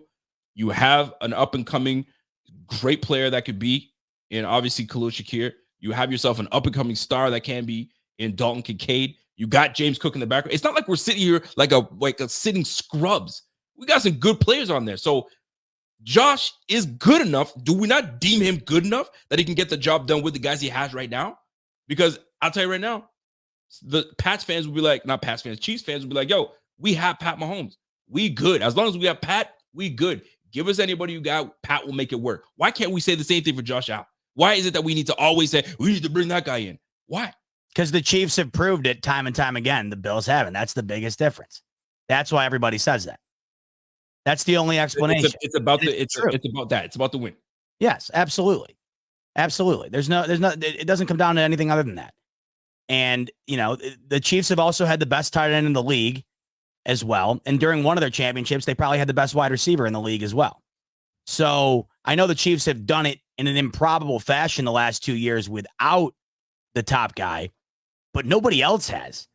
And that means that the next person to take the reins has got to be someone that does it differently. We can't just say, the Chiefs are doing it, so the Bills are going to be able to do it too, because they haven't. That's the reality. I know it's crazy, but I guess crazy because I have so much confidence in Josh. I think he's a beast. I think he's a Yes, beast. And there's no doubt. And I'm like, dude, he might be like, yo, get who you need to get, but like, yo, I'm gonna ball out regardless. We just gonna make this happen. I mean, McDermott's got to do his end on that part, but I do love Richie's angle. If we can't do defensively, then we're gonna have to do it offensively, and we're just gonna have to put points on the board and get ourselves that guy and go for it. So I get that angle very much so.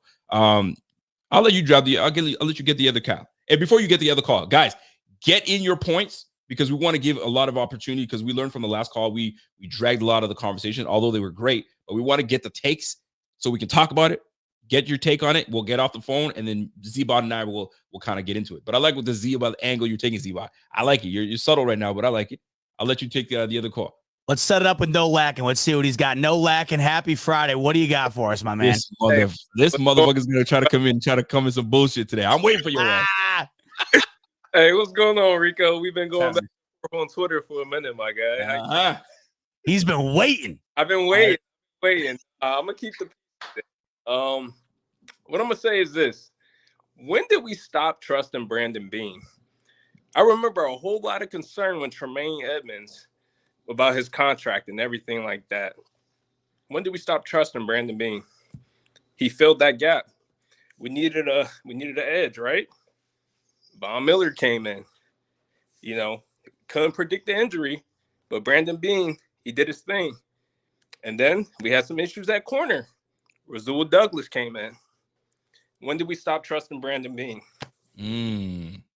I mean, Ziba, I'll let you talk. I'll let you take this one, and then I'll jump in. I've never stopped trusting Brandon Beane. I haven't. I know there's people who certainly have. It's probably the question that was asked around McDermott. A lot of people stopped trusting him. I don't know if anybody ever had full trust in him, but we know that the trust was significantly lost in the 13-second game. And then last year when the Bills got to around 6-6 and we're staring at the outside of the playoff picture, the trust was almost evaporated on McDermott. With Beane, I haven't lost any trust at all. I don't know how anybody could. I understand there's been some whiffs here and there, certainly. And I know there's a variety of players that he has drafted that currently aren't on the roster right now. But at the end of the day, the biggest pick that he's ever made is the pick that ultimately saved this franchise from the depths of mediocrity. And on top of that, we've seen as of late that the core of this offense is all based around the picks that Brandon Beane has made. Obviously, Josh Allen being the centerpiece, but we now have Dalton Kincaid, we have James Cook, and then Khalil Shakir is supposed to be this next guy up, right? So as of recently, the offensive picks for the Buffalo Bills have been setting this team up for future success. But this upcoming draft, I don't know if it's a lack of faith in Brandon Beane. I think it's more of a anxiousness surrounding Brandon Beane because, as I've been saying, I think that this is the most pivotal draft for Brandon Beane since he drafted Josh Allen, because this is going to set Josh Allen up for the next wave of his prime here. And folks, the reality is, once you get this guy in and hopefully it hits 4 or 5 years, what's Josh Allen like in 5 years? I'm sure he's still a great player. Is he what he is right now? And as Richie brought up earlier, are you going to just let the prime years go by without looking back and saying, you know what, it may not have happened for us, or it did happen for us, but at the end of the day, we did everything in our power to make sure we were in the best spot to do it. And I think that's the situation Brandon Beane's currently in right now, and it's a big one. Definitely. I hear what you're saying. Have you lost faith? Never. For a second, I've had questions about McDermott, right? Mm-hmm. Like we all have, but at the same time, a lot of people, Andy Reid this, Andy Reid that. How long did it take Andy Reid to win a Super Bowl? How long did Andy Reid have over to 2 decades to do it? It took Patrick Mahomes. Andy Reid not on the field.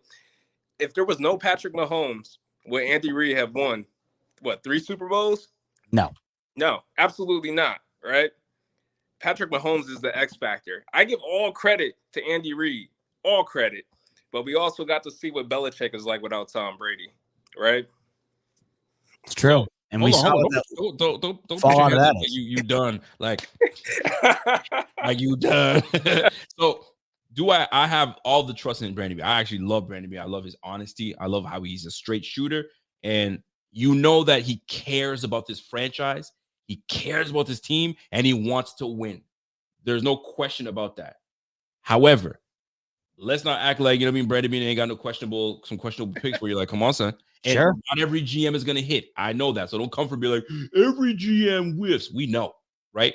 But there are some situations where you're like, fam, double dipping and going for Greg Rousseau and then grabbing Boogie Basham. I question that. I question that very much. Listen, you know what? I knew this was going to come into play. Bobby, thank you very much, because I was having this very conversation with Bobby yesterday, and I'm not going to take the quote.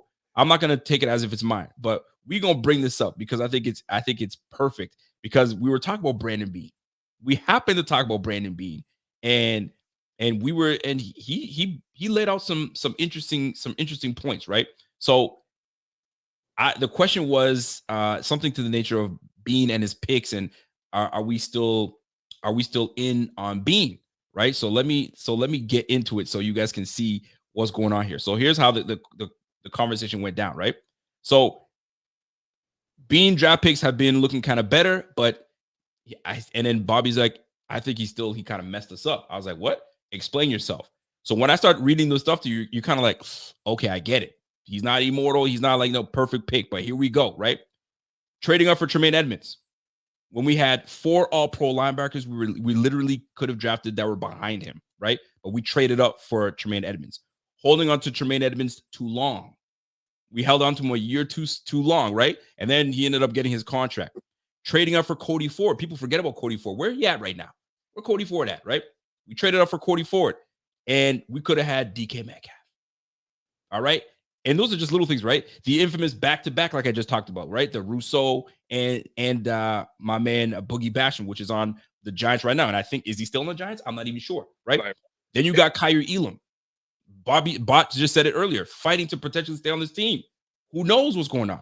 He's like, I could keep going. So there are some moments that you can question Beane on certain things, but I still trust the brother. I still do. But I'm not saying he's got us, because this is crucial. This year is crucial. What you going to do with this 28th pick, the 60th pick afterwards? Are you going to package that to jump into the first? And if you do, who you getting? And it better be good. So that's where I'm going to leave it at that, just to kind of give you things to ponder on, because love Beane, I really do. But he's had some moments where you're like, ooh, I'm questioning that. All right, let's see what he's got to do. And he could win us over with a masterful draft. And then we're back on it. So we'll see.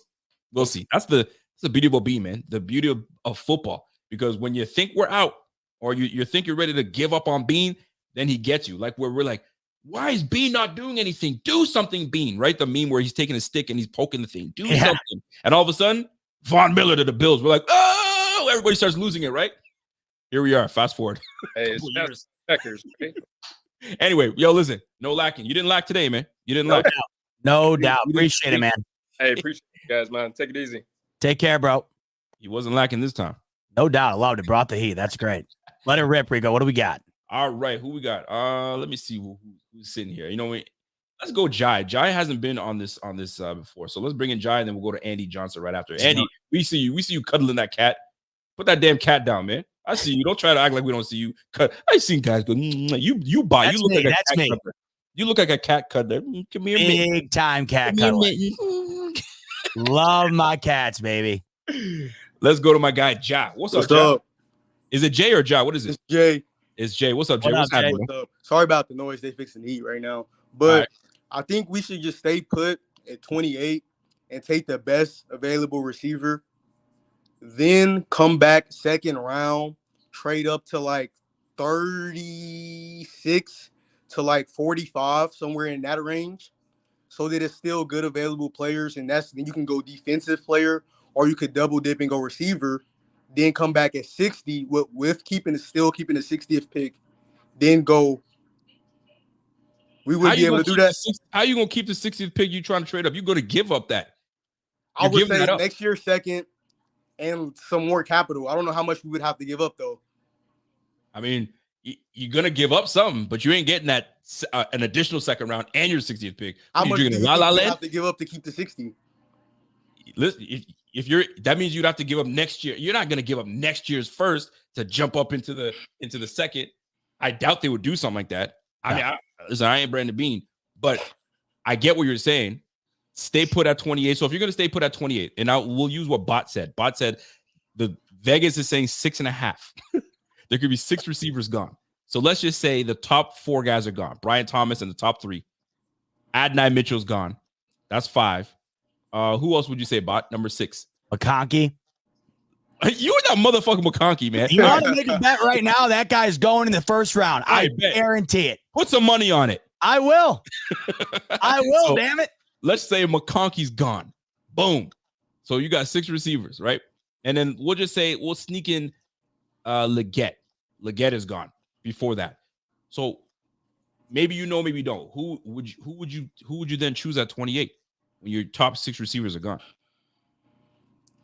Are you taking Troy Franklin? It would probably. I would hate to do it at 28. In that case, if that situation, if all of them were gone, then I probably would have to trade back. But if I didn't, it would probably have to be Troy Franklin. Franklin, it is. I don't really see him as a first rounder. And then why are you going to take? You don't see him as a first round, but you going to take him at 28. That's why I would have to trade back. Let's say it with your chest. Then Agreed. I would trade back. there you go. Put pressure on your ass. You trade back, and now you got yourself the two. You got a rounds. second rounder, Yeah. and now you can do what you want to do with that. You know what I mean? You probably kept your 60. You know what I'm saying? And now you got an additional second, and now you can do your business. Now, then you got to pick your poison on what you want to do. Listen, Z-Bot, I'm with you, man. That Jalen Polecat, bruh. I love him. Real deal. But Jay, man, I like where you're thinking now. But so let's just say you pick a receiver. Let's just say you said who'd you say you wanted Franklin. Let's just say Franklin drops. You get him in the second. Who's going to be your second pick? At 60? 60. Let's just say we got the 60. We traded back and now you still got your 60. What you got? I would go probably like a Javon Baker, maybe Jamari Thrasher, but I would probably he's a little high. Yeah, it's a little high. Yeah, so I would say maybe Javon Baker. That would be my number 1 in that situation. Like if he's there, Javon Baker immediately. Jay, tripping. You out of here, bro. Anyways, we appreciate you, man. You tripping. He said Javon Baker in the second. Boy, you better stop that mess. But I appreciate the call no matter what. Appreciate it. I think everybody's just trying because as you can tell, everybody's kind of all over the place with this. It's just everybody's trying to figure out what they're gonna do. And I'm in the same boat. This is why this draft's so interesting to me. There really doesn't seem to be one right answer, you know? And we don't know what that. I mean, that's the thing. Imagine putting yourself in Beane's shoes right now. Where is he at on this?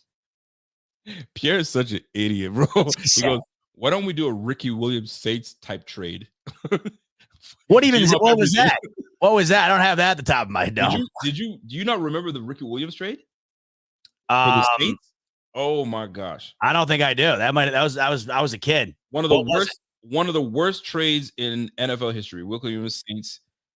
One of the when I tell you that trade, let me tell you what they did, the Ricky Williams trade. All right. When you hear this, okay, so here's what in 1999, all right, the draft day was this. The picks involved. The Redskins receive, right? The first round pick, third round pick, 1999 first, 99 third, 99 fourth, 99 fifth, 99 sixth, 99 seventh, 2000 first, and 2000 third for the first round to pick Ricky Williams. Damn. They gave up all that to pick up Ricky Williams. So obviously, Pierre's being an asshole by saying, hey, how about we just do that? Now that's the farm. That's the farm. That's the farm. If we want to find farm, that's farm. You better pick up they gave up the whole, the farm, the kit and caboodle. They gave the whole thing up. Oh, shit. Guy, yeah, it was wild. It was a wild pick. But yeah, man. So I'll let you pick the next player. That's my guy, the cat lover. We're going with Andy, baby. Andy, my man, what's happening back with the jersey? Friday jersey for Andy. I love it. Yeah, but you got to bring the cat in. You can't cuddle your cat and then put him down and be like, oh. No, you can. Cuddle that damn cat, Andy. Don't let Rico. He went and found one of my other cats to mess with. He's a little kitten. I can't control him. Talk to us, Andy. What do you got, brother? I don't understand why everyone's so obsessed with AD Mitchell. Rico loves him. This is for you, Rico. I don't get it. The dude takes plays off. He doesn't seem like he'd fit the Bills. I don't know. I don't trust. I've been hearing this as well. Hey, Andy, Be truthful. Be truthful. And if you are truthful, then I'll give it to you. Have you watched the film on AD Mitchell? Be truthful. Be honest. Be I honest. can see he's talented. I just hold on. see Answer my question. He's And talented. I say film. When I say film, I'm not talking about highlights. I'm talking about like going to, there's websites that say, here's AD Mitchell, here are all the plays against this team. Have you watched at least 2 games of that? Don't lie. Just be real. If you didn't, Yes, I have. Okay, you have. Have you, in those plays, you saw him take plays off? Because I feel that you might be taking a lot of regurgitation from other folks, and you're like, I'm taking that as gospel. If you watch yourself, I just feel like there's better receivers. I feel like he's overhyped. I feel like then he's say that. Don't receiver. say because he takes plays off. Say he's overhyped. Then you have to give me a reason as to why you think he's overhyped. I think both the Texas boys are overhyped. I don't think Worthy has the body to last in the NFL. They said that about Devontae. They said that about Deshaun Jackson. They said that about Devontae Smith. I can go on with skinny ass little receivers. Not even skinny. Steve Smith at 5'9". They said you ain't gonna cut it. Baller. Yeah, but he was built a little bigger. I'm just saying, 5'9". Most receivers, you ain't listen. If I told you there's a 5'9" receiver right now that you can get, you're probably like, let me go get the 6'3" guy. Here's the weaknesses on the page for you that one of the websites has here. Inconsistent yards after the catch, struggles with contested catches, lacks proficiency as a blocker, route running can lack focus, can be disrupted by physical press coverage. That's is that Adnai that we're looking at? This is AD. Yep. AD. Those are his weaknesses. Yes. Give me a couple of the strength points. Give me some, because a lot of times I find that if you ever read the scouts where they give you all the strengths and then they give you the weaknesses, some of them contradict each other. You're like, what? Like, yeah, I mean, a lot of this stuff, I mean, it's all such grain of salt. I mean, for sure. You can go back and look at some of these reports on some of the top guys in the league, and they had them, nowhere near where they should have been, right? But strength, explosive, nice vertical route tree, good body control, size, speed, and ball skills, remarkable catchability, which that to me, I love the most. And just an outstanding overall athlete, 90 plus percentile in the 40 vertical and broad jump. So how do you not like that? That's explosiveness. And here's what I do like about AD. And I'm not going to try to sell you, but I will say this. What I do like about him is he's a you can count on him based on what I was watching on tape. You can count on him when it matters, when you need 3rd and 2, 3rd and 6. You can look his way. And that's what you need in this league. Can you have a guy that you can rely on 3rd down? That's what Diggs brought to the table, right? When it's 3rd, I can go to you and you're going to make a play. Yes, everyone's going to be like, what about that big drop again? We get it. He dropped the fucking football. We get it. Like anybody else. He dropped the damn shit. All right? We get it. All right? They got the still shot off his bicep. We get that shit, right? However, there are some moments where you go to Diggs because you know he can make a play, right? Let me remind you. Let's go back to Detroit Lions. We're playing Detroit Lions. We're down. We need a play from Josh Allen. Josh Allen right down the middle, splits it. A rifle. Diggs comes in and catches that shit and brings it down.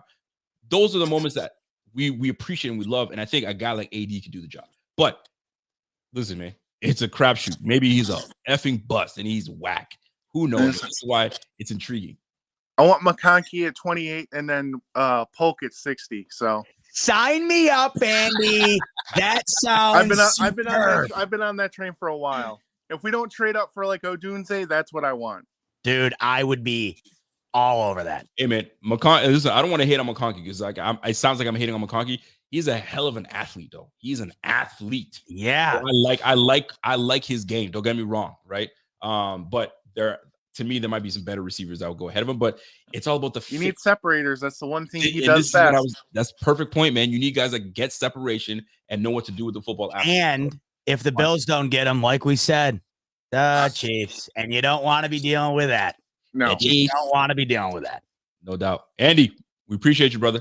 Much love, brother. Enjoy the weekend, Andy. Thanks as always. Go hug that kitty. Yes, do it.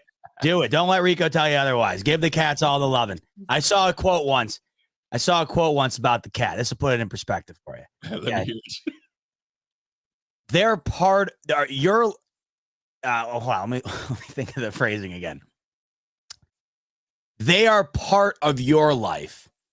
You are their whole life. Oh my God, you're so soft. We got that above the couch in the living room, Rico. I actually like it though. I like me it. and Caroline hit it on the way out the door like the Notre Dame sign when we're walking out of the locker room. Like that's our credence. Look at Andy. Look at him. Actually, I kind of like it. Look at you, Andy. Look at that. It's my That's oldest. right there. What's his name? Oreo. Oreo. The tuxedo. Go give Oreo some love. Now he's making me want to go give my cat some love. That's what, I hope people don't think I'm a cat hater. I just think it's. I think they're thinking you're a hater, Rico. I think I think it's hilarious that cats are the biggest. They're such snobs. They walk around like they own the place. They do, don't they? Am I lying? That is what. No, that is 100% accurate. They are very conniving. They're very smart. I mean, my cats open doors. They open the door. They know where all the stuff that they shouldn't get into is. And unlike dogs, they're able to get into the crevices and into the areas that they shouldn't get into. And it can be a nightmare at times. It's the little videos that I see that they'll sit there and there'll be a cup on the end of the thing and they'll go, yeah, yeah, oh yeah. And you're like, don't do it. F you, I'm doing it. Oh, that's them. That's a cat. And they'll look right at you. And the thing that's crazy about them, they'll look to make sure that you're watching or not. You see me? They'll look at you like a kid getting caught with his hand in the candy jar. They'll be like, oh, you know? How many cats do you have at home? 2. And they're not even a year old yet. And their brother and sister, same litter. So they're a handful. Is that a little dog emoji? Is that what that is? Yeah, because Rico's a dog. He's a dog. Yeah, the fool. Let's bring on Kyle. Kyle, let me know if you're ready.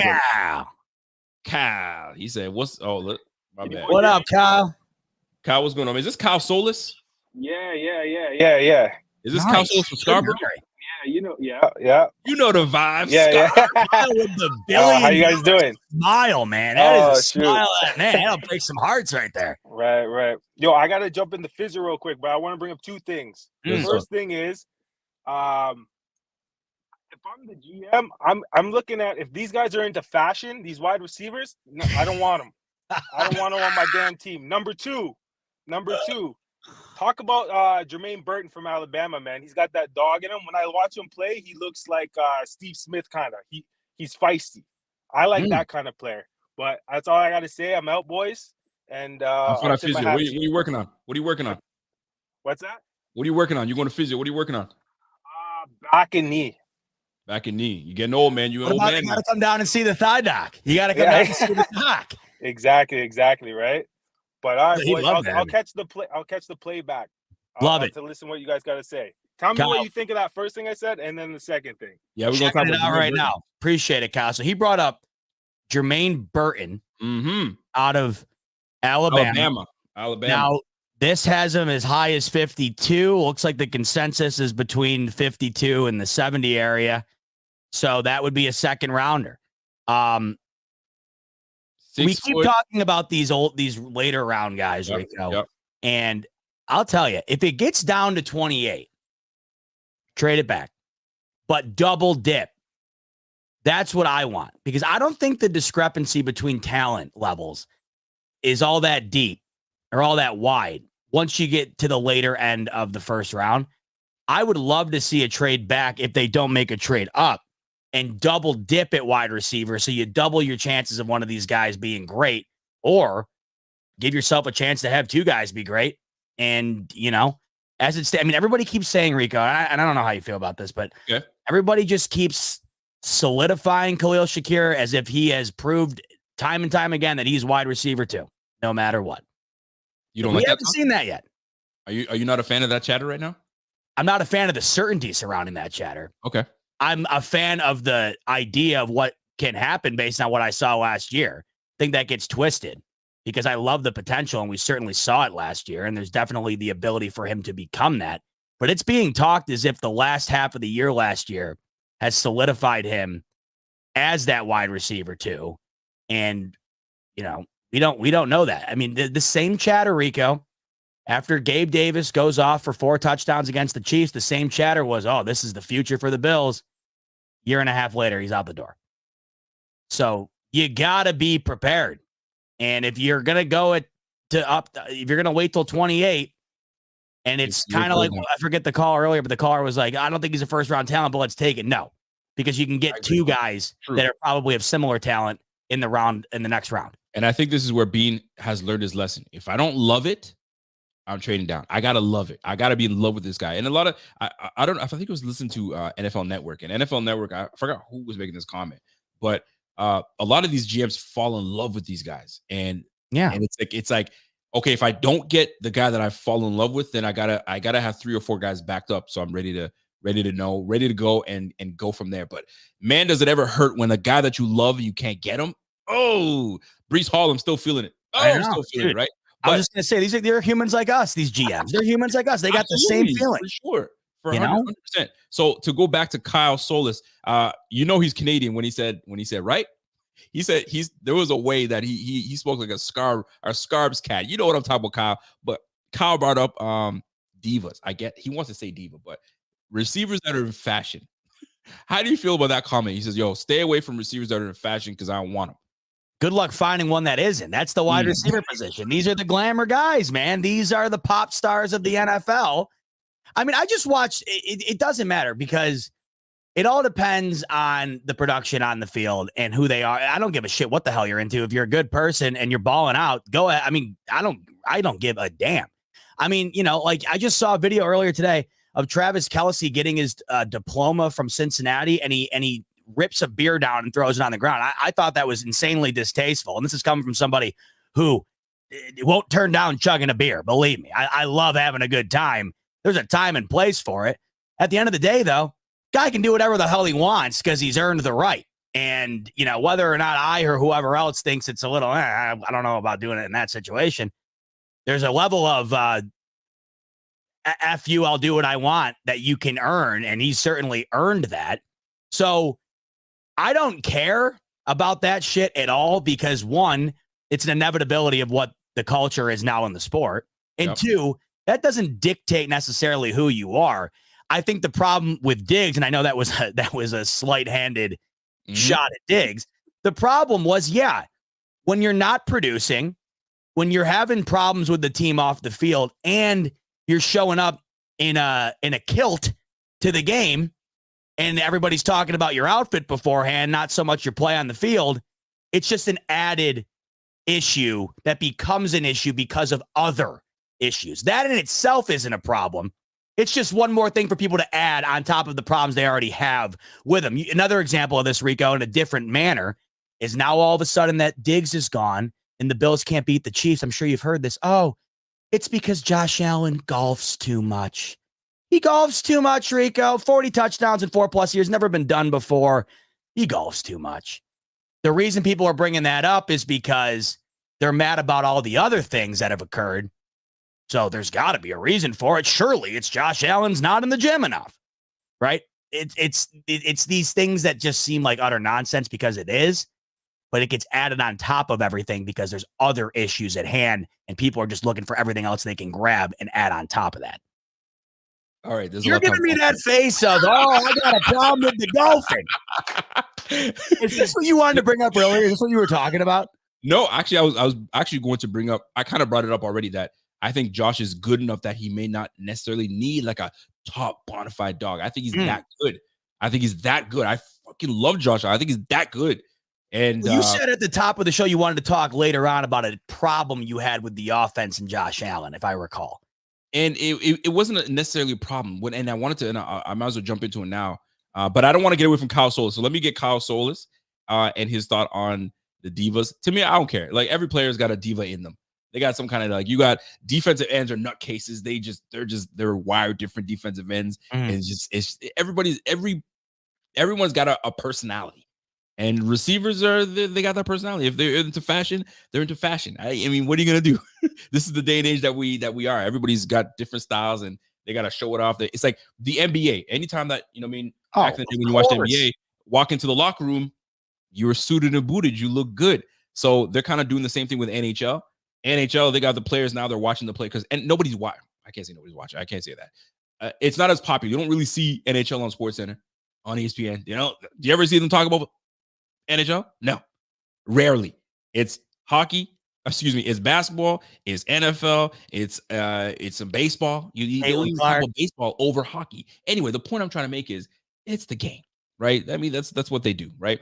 Now Jermaine, as for Jermaine Burton out of Alabama, the notes that I had, it's funny because I had to do some notes for Bleacher Report. And Jermaine Burton he's got good size, man. He's what, 6 feet, 6 feet, and almost 200 pounds. And the only challenge I have with him is like once he gets pushed, he gets touched a little bit, he's down. Right? I need a guy that's ready to fight for it. However, if you push and miss on a jam, you're done, because he rarely, like, you could do all you want with him, he's still in his route running mind frame. You can't take him out of his route. That's what I do love about it. So you can count on him to get open. And and the other thing is he's got strong hands. That boy he will go after it. So is he big time player? Not really, but he is one that you can't sleep on. You definitely can't sleep on him. He's a good player. And one I do like about him too is he could be coached. IMG, I'm not sure if you're familiar with IMG. IMG is that academy. I mean, big time players go. Yeah. And you got big time coaches in there. So if he's part of the IMG academy, that means when he goes to the NFL, you could coach his ass. You could yell at his face, and he'll get it. He's professionally going to be ready. That's the one thing that stands out to me in that regard. But that being said, yes, I got something to say. So you said something earlier, just 2 minutes ago. People are talking about Josh Allen not working out, and they're making it a thing. Shouldn't it be a thing? Let me continue. I was waiting for you to. I was waiting. And I need to tell people. I must have said it like 17 million times this show already. I love Josh Allen. That's my guy, right? But sometimes you got to call a spade a spade. Now, this is all speculation, all right? However, there was a clip that I don't know who played it. I think it was Renaissance. I think his name is Renaissance. Anyway. Yeah, Renaissance Man? Raise the Renaissance. Anyways, a guy on Twitter that he usually posts really good stuff. But he had a clip. Yeah. It was a clip of Allen and Diggs when COVID was happening and there was no players in the stands, and they were interviewing both players, and you could just tell the genuine love. I saw this between the two of them. They were finishing each other's sentences, nudging each other, all that stuff that you'd have in a bromance, if you will, right? Look at Dorothy. Dorothy's already saying Rico hating. I haven't even started yet. Dorothy, chill out, Dorothy. Anyway, so the reason I bring this up is along the lines, something has happened, is all I'm saying. And I said this to you about already. Communication, lack of communication. And one of the things that Josh said is like, dude, we talk all the time. We communicate with this, with that, and so on and so forth. So when those things lack, it happens. So then this brings me to this. Josh was on a show, Busting with the Boys. I think he was with Busting with the Boys. He flat out said it. Yo, I haven't worked out in the last 2 years. Do the math. The last 2 years, bro, the last 2 years, that's when you guys were cooking. You guys were like this. And then I haven't worked out in the last 2 years. Now, can that play a part? Is that playing a part in why things have fallen apart? Maybe there's a disconnect. I don't know. But the time, play the clip. Let's do it. Play the damn clip. Let's give some context to what Rico's currently talking about. Shout out to my man, Renaissance Man at Bills Fan Diehard on Twitter. Great follow. You should give him a follow if you don't have it already. And he says this is not a Stefon Diggs post. It's a relationship post. It went from this to the SI cover to the I'm thankful vid to where it is now due to one thing, a severe lack of communication. Rico, that's something you've been on for a while. Thank you. My boy, my guy. Go ahead. Any relationship, whether professional, friends, romantic, etc., requires work and communication. And here is the video clip attached, kind of giving an example of what it used to be like between Diggs and Allen. Put a little volume to it.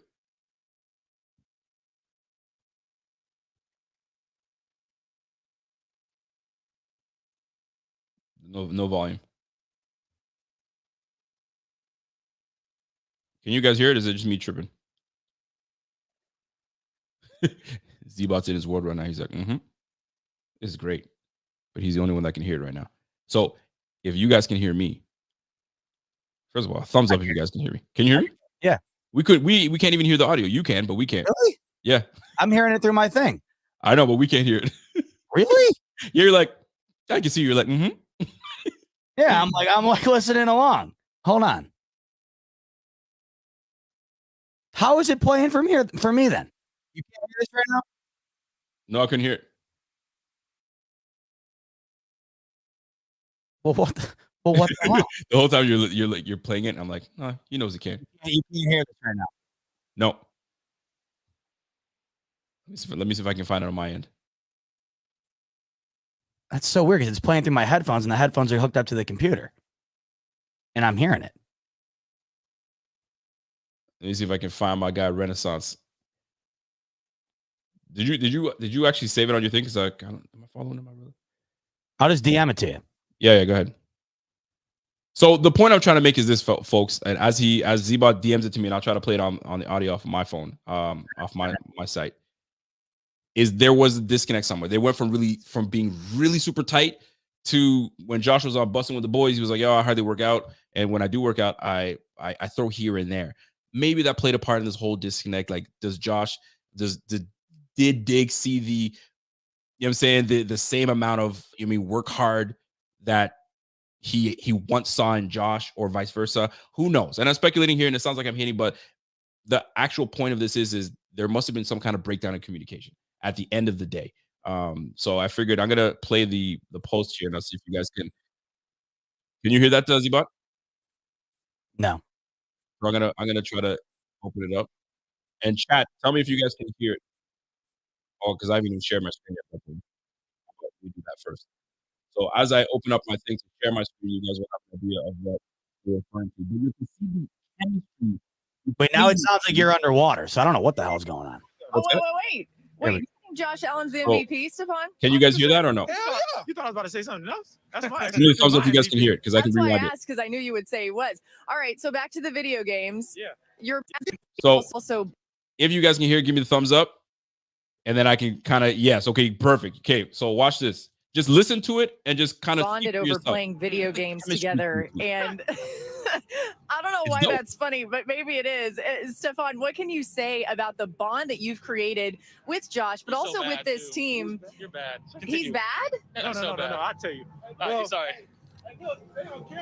They are on camera. Hey, y'all. Hey, mama. Look, it's Josh Allen, grandma. It is the Josh Allen. Hey. What's wrong with them? Oh, wait. Do you think Josh Allen's the MVP, Stefon? 100%. Hell yeah. You thought I was about to say something else? That's fine, especially my MVP. That's why I asked, because I knew you would say he was. All right, so back to the video games. Yeah. You're bad at them? No. I'm actually the great one. But in the beginning, he was playing before me, got a little jump start out on me, so I was like a little shaky. And I used to get downed in Warzone, so he should be right there to pick me up. And pick me up, so that's my guy. Josh, how about the bond that you've created with Stefon? I mean, it's something special. And you see, it helps on plays where I'm scrambling. I just have supreme faith in him, and he understands my ins and outs. And, when I get out of a play, and I hate you, that play wasn't what it was supposed to be. It was just something that we ad-libbed, and we got that type of communication, that trust in each other. And I firmly believe that's because of the relationship that we've, built off the field. You guys going to go get on the sticks right now or what? We'll see. All right, congratulations. Thank you, It's the runaway for me. After a dominating performance, a little bit of fun and hijinks with. So just to give you an idea. Oh, here comes Pierre again. Here we go. This guy likes to stir stuff up. And Zebot on a Friday. And Zebot is like, yeah, put this out there. So what do you say? So Diggs wanted to work out and Allen wanted to chill, hence the reason for the lack of communication and fall off in relationship. Is that what you're saying? Is that what you're implying, Rico? Is that what you think I'm implying? No, I'm saying that somewhere along the lines, like Renaissance said, this is not a Diggs post. This is a relationship post. And clearly something has happened in that relationship. It got fractured to the point where these guys have parted. And I don't want to make this a Diggs thing again because it's been beat to death. You know what I'm saying? But listen, shit like this happens. Maybe it'll come out sometime soon. Maybe it'll never come out. But something happened along the lines where these guys are just they weren't seeing eye to eye. And they parted. That's it. That's all I'm saying. Don't try to make it seem like I'm saying more things to it. Is it nonsense that people are saying that Josh doesn't work out? That's not at all what I'm saying. But he also did say, yo, I don't really do anything in the offseason. I just chill. I just play my golf. I chill out, hang out. And that's what he does. You can't fault him because when it's time for him to get busy, Zebot can attest, he gets busy in the playoffs. He's busy. He gets busy. So you can't say anything. And I agree with Duhast. Onward, please. And I feel you. Onward. But I mean, that's the way I feel about it. But I mean, it sucks. I would have loved to see these two stay together, but that friendship was real back then, boy. That was a friendship. You can tell they genuinely love each other. Maybe the love is still there. Maybe it's not. Who knows? I have no idea. I just have no idea. It makes absolutely no sense to me at all. It never will. I don't get, and if that's the case, right? If that was the case, it was the workout thing. Don't you think it would be a little bit of a weak thing to lose a friendship over? If let's play it like it is. Let's just say Diggs looked at it like, yo, he ain't serious about this thing. He ain't serious like I'm serious. Or who knows, right? Mm-hmm. To lose a friendship over that would suck. That really would suck. That means the friendship was never real in the first place. If you're gonna lose a friendship over that, but we are speculating. They're probably boys right now talking. Hey man, it sucked that it didn't work out, but you're still my guy, right? Cool. So when me and Haley get married, you're gonna be there, right? Diggs out here doing fashion shows. He probably is. I said this last night. I just wonder, is the problem because Allen's not posting videos of him working out like everybody else seems to have to do in order to validate that they're working hard? I mean, I can't imagine. The guy coming into last year looked way more built and had a better physique, I would say. Remember what you and I kept talking about? He looked big. He looked fit. He looked good. Yeah, he did. I can't imagine that's because he's laying around the golf course eating double cheeseburgers all day long. He's got to be doing something, right? These guys are professional athletes, so they are doing something. So, like, to say that he's not doing shit all off season, I mean, he said it in his own words in the same breath of saying, I don't really do much in the offseason. He's like, I throw the ball here and there. I work out a little bit just to maintain my weight. You know what I'm saying? But it is what it is, man. Even Gabe Davis actually came out and said, yeah, he does work out. Done. Fini. So it is what it is at this point. You just gotta wait till Allen comes in. But here's one thing I would love to see. I wouldn't even have to see it. If I just hear it. Allen and the boys, Kincaid, Dawson, Khalil Shakir, Justin Shorter, and then whoever rookie we bring in, they all got together and started to kind of build some chemistry together. I would love to hear that instead of them waiting until minicamp. If it doesn't happen, it doesn't happen. We'll see. I would imagine that they would. I would hope that they would. You just saw it within a day or two of Diggs going to Houston. They were out on the practice field dicking around with that what's his name there? This guy, the brother guy. Trevon? No, the streamer kid there. Which one? Oh my God, what's his name? He's a streamer? Wait. He's the kid who does the special plays, brother. That the Madden streamer guy they were out playing with. I don't know who is that. I don't know who that is. Sketch. Oh shoot, I don't know who that is. Yeah, I didn't know who he was either, and now he's everywhere. He's all over. Shit, okay. But regardless, they were out messing around on the field. You know, Stroud, Diggs, Collins, whoever. What say you to that? I say no. I think he's gone after 1 year? No. Yes, absolutely. Only because he's just going to exercise his right to be a free agent, or yes. Because he didn't have a great year and the Texans are like, we're good. No, because he's a free agent, and I think Dallas is the player. He's already out in Texas. It's been talked about for a while. His brother's there. Jerry's a businessman at the end of the day. He knows Diggs will bring attention, will sell jerseys. The combo between him and his brother will be a storyline week in and week out. So I don't see how it doesn't happen. Yeah, my algorithm's all sorts of stuff. But here's the jacked up part. Is Dak Prescott even going to be the quarterback still there? That I do not know. Because that's another thing. I don't know if you're going over there if Dak can't throw you the football, or whoever they decide to bring over there. That's a whole different ballgame that Jerry Jones has to figure out. You're gonna pay that brother $60 million because that's what he's allegedly wanting or seeking, or are you gonna go? Who's the young buck they took from the 49ers? That's backing him right now. From the 49ers they traded. Trey Lance. Yeah, Trey Lance. Or do you say Trey Lance is you're up, your turn? Are you ready for that? That Dak Prescott contract situation is wild. It is wild. Speaking of wild, by the way, did you see that video of Shady McCoy and loved it? Did you see that? Yes. Are you talking about the back and forth? Yeah, you tweeted it. Let's pull that up. I got it on my page here. I absolutely love those type of conversations, and I might be biased. I don't know if you guys feel this way about Shady McCoy and him. Well, listen, I'll preface it by saying like they got into a back and forth.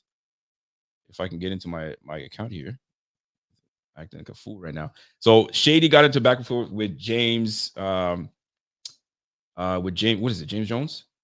I don't know who it was. I think it was James Jones, and James Jones used to be a former. He used to be a former receiver of my guy. I'm going to open it up here. I'm going to pause it. And I like Shady, but a lot of people are like, yo, they're hating on Shady. Shady, you're absolutely wrong. You're an idiot. I was like, well, I kind of feel what Shady was saying, but I agreed with him.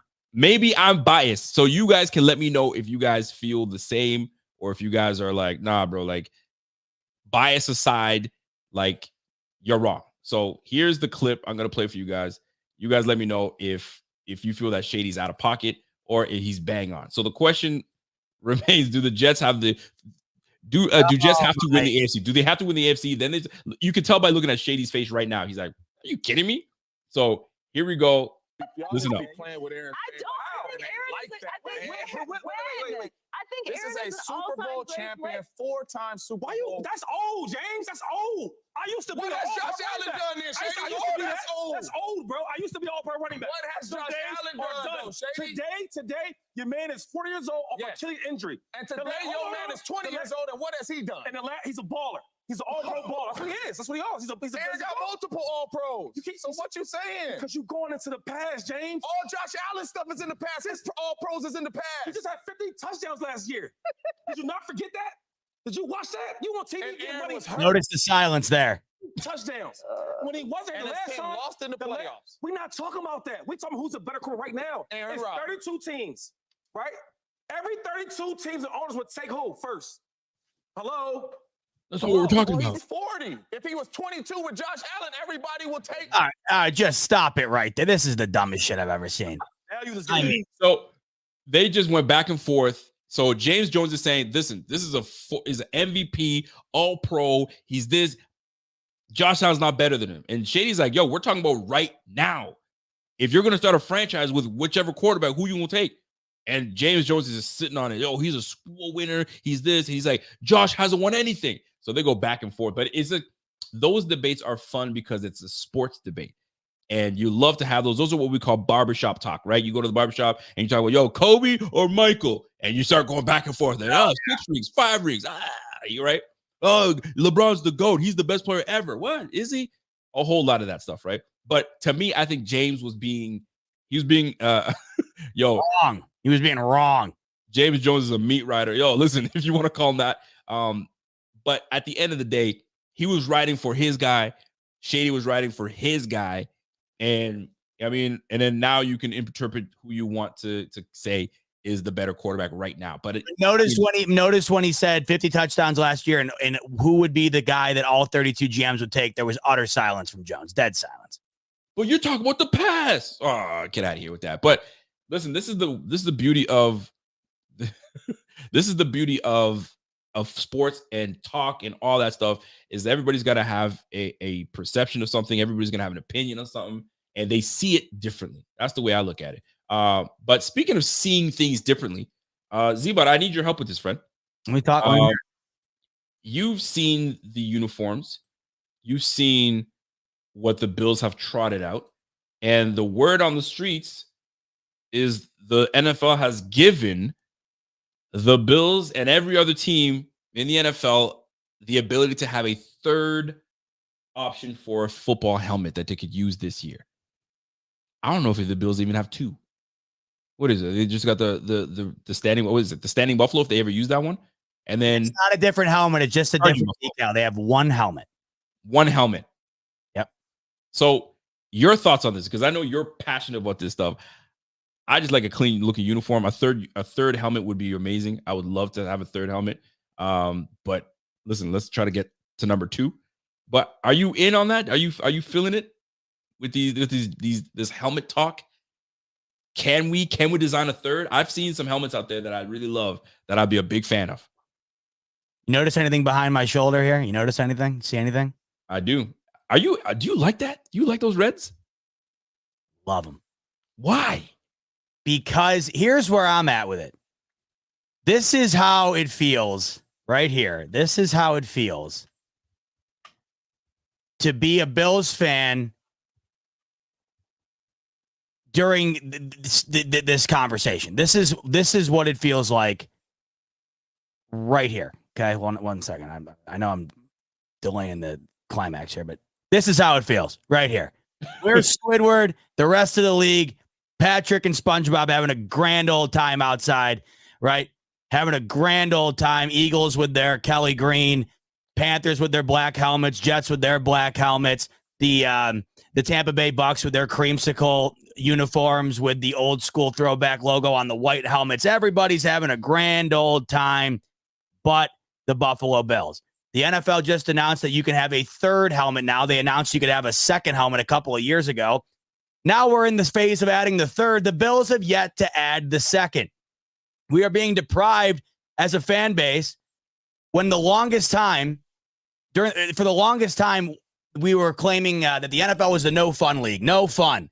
Not letting alternate jerseys be a thing, uniforms be a thing, helmets be a thing, celebrations be a thing. Now that they've ushered all of that in, we're still stuck in the mid-2000s, not doing a damn thing. Everybody else is taking advantage of it. I mean, I'm sure you know when you see, like when you saw the Bills game last year, I brought this up last night, when you saw the Bills game last year against the Eagles, and you knew they were wearing the old school Kelly greens, didn't you think, damn, they got to bust those out for the Bills game? Because you know a couple of things. This is how I see it, at least. I think it adds motivation to the team because it's an extra element to it. It adds a little extra flair to it that adds some spice to the team. It adds a ton of fun for the fan base because they get to relive the old days there. They get to embrace a different style of the team that week. It clearly amplifies the game because you don't wear it. The Eagles wouldn't have wore them on a 1:00 game against the Panthers. True. They're wearing it in their big game. Not to mention, very lucrative for the team. The jersey sales, the mini helmet sales would be through the roof. I just think that everything about it is a positive, and the Bills have yet to jump on this train. So shout out my boy Greg Thompson, the recent guy to post this picture that is posted all the time. This right here, Kay Adams asked Kay Adams, I played a clip the other day from Kay Adams. She had a guy on from The Ringer. They were talking about draft picks, and she's asked, is that draft pick sexy? I love that the way she phrased that because it was like, you don't hear that being often. Yep. When I look at this, I say sexy. I want you to picture this, Rico. Chiefs are coming to town this year. It's the first time they're going to play the Bills at home in the regular season in front of fans. The first time they did that in general was this past divisional round. They're coming back again to Buffalo for the regular season this year. Imagine the hype already surrounding that game, as there always is, Bills Chiefs. Yep. But the Bills are rocking these on top of it. You can't tell me that doesn't add a little extra spice to an already very spicy dish. I absolutely love this idea. I just think that it's all positives, no negatives. And I just don't understand why the Bills haven't jumped on board here when teams are going to be able to move on to their third iteration. The Bills haven't even moved on to the second. And the thing that bothers me the most is that the organization is well aware of how badly the fans want to do this. Oh, they know. And they haven't done it. Why haven't they done it? Now, you don't give a shit about this, do you? I like a nice helmet. I just don't think, I don't think it's that great where you're like, you just need that helmet. I mean, it's cool, but it ain't like everything. I mean, there are some helmets that I wouldn't mind. I mean, I'm going to just show you this real quick. If he came out in something like this, I could rock with that. That's a nice looking helmet. So that could be the third one. That could be the third one. But these fools, I don't know who's in charge. I don't want to, put some names on you, but like, yo, open things up a little bit, man. You have a fan base that is just one of the best in the game. And if they're saying, give me the Reds, give them the Reds, for crying out loud. You might even have, you can make it a marketing day where you have like, yo, if you want these red helmets, we're selling XYZ. And guess what? Everybody will buy the XYZ so they can see the team in the red helmets. Make it a lucrative deal or something. Tripping. Now, here's my hottest take of hottest takes ever. And people get really mad about this, but I don't give a damn because I want to see this rejuvenated with a team that is worthy of giving some love to a uniform that represented nothing but misery. I want to see this. I don't give a damn what you say. I want to see this iteration of the Bills. There's my boy JP. I want to see Josh Allen come out in the all navies with the red helmet because the 7-8-year-old kid in me who watched this team get bullied for 20 years in this, or 15 years, however long they wore it, bullied in these uniforms week in and week out. I want to see Josh Allen come out with these things on and lay the hammer and give some respect to this uniform that was tarnished and leaves a bad taste in everyone's mouth when they see it because of the era in which it represents for these Bills. They could redefine the meaning of these things. They have all the opportunity in the world to do it, and they're not doing it. I would love it. I'm not opposed to it. I actually like those jerseys. I have a Willis McGahee. I got a Willis McGahee jersey. So do I. And a Marshawn Lynch. Excuse me. I just said Willis McGahee. I got a Marshawn Lynch jersey like that. For one of my first jerseys that I purchased, one of the few that I first purchased, and that was one of them. I'm okay with that. I could rock with that. I'm a fan, believe it or not, of the all red jerseys. The all red on red bottoms and tops. Bro, I'm a fan. I F with that. And if like that's because when we've brought it out, it's been pretty damn crisp. It's been pretty crisp, man. You get that with the white shoes, or you might even go with the blue cleats. Bro, it's a tough look. It's a tough look. That's the last time they ever made a change, Rico, right here. The color rush. So what was that? 2014, 2015? It's the last time that any changes have been made. Look at that. The red on red with the white sneaks, bro. The white sneaks are the cleanest. White sneaks. That's a clean look. It's a clean look. I'm just saying. I will say that's third on my list. It goes the blues, the whites, and then the reds, but I don't mind the reds. So the real question is, what are the chances they actually, now that they've given a chance to, you got a third helmet, do they officially say, okay, here's the red, we're going to surprise you 1 week this year? It will happen eventually, but this seems to be the general consensus. What Red Pill's saying. Z-Bot, maybe they're waiting for the new stadium to open, and I say to hell with it. To hell with it. Do it now. Why are you blue balling us for another year or two? Do it now. What's the point in waiting? Pisses me off. But that's a lot of people think that. A lot of people think they're going to wait on it. They're either going to do it next season, not this upcoming one, but the year after, as a parting gift for the last year at the Ralph. I mean, whatever. Yeah, I'm with you on that. Whatever. Just give us the helmet now. I want it now. Do it. That's what they want. I don't know who sings that song. Yeah. Yeah, who does sing that song? But yeah, I'm with you. I'm 100% with you. But those red on red? Queen. That's Queen. Is that Queen? Yeah, that's Queen. Sometimes I be dropping lyrics on, and I don't even know where it come from. I mean, commercials and stuff. You know what I mean? I hear it and I'm like, I blurt it out. But I'm with the jersey. The color rush jerseys. If they bring the red helmet that you so love so much, I mean, shoot, I'll rock with that too. But something tells me they're trying to keep the 90s in the 90s. They're trying to keep that in the past. They don't want to rehash.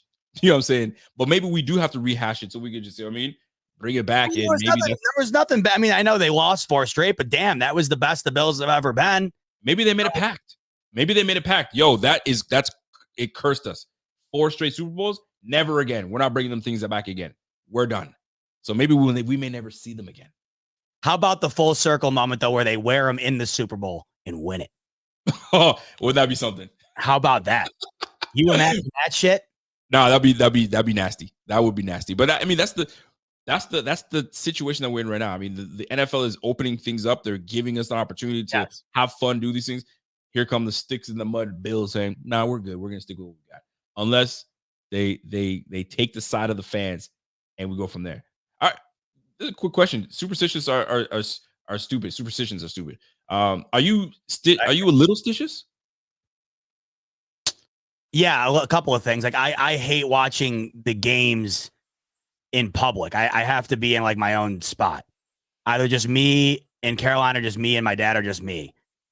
I don't like watching games at a bar or anything like that. That's my thing. I unless I'm at the game, I need to be in like my own home or my parents' home or something like that. Anything else, I hate it. I feel uncomfortable. So you're watching at home with your dad, yes, Caroline, and then you get a call from me, Pierre, Bobby, Zach, Yeston. We're all in town, right? And we're in Connecticut. Yo, we're coming through to the game. You're coming over to my house. Are you saying no dice, guys? I only watch with my dad in Carolina. Sorry, guys. No. If it was, that's different. Like, so I got you guys would be fine. My college buddies who are Bills fans would be fine, as long as we're not out at the bar. Like the bar setting is kind of. I've done one time at the bar. I wasn't a fan of it. I went with it was the Dolphins. I think it was Jets. It was the Dolphins.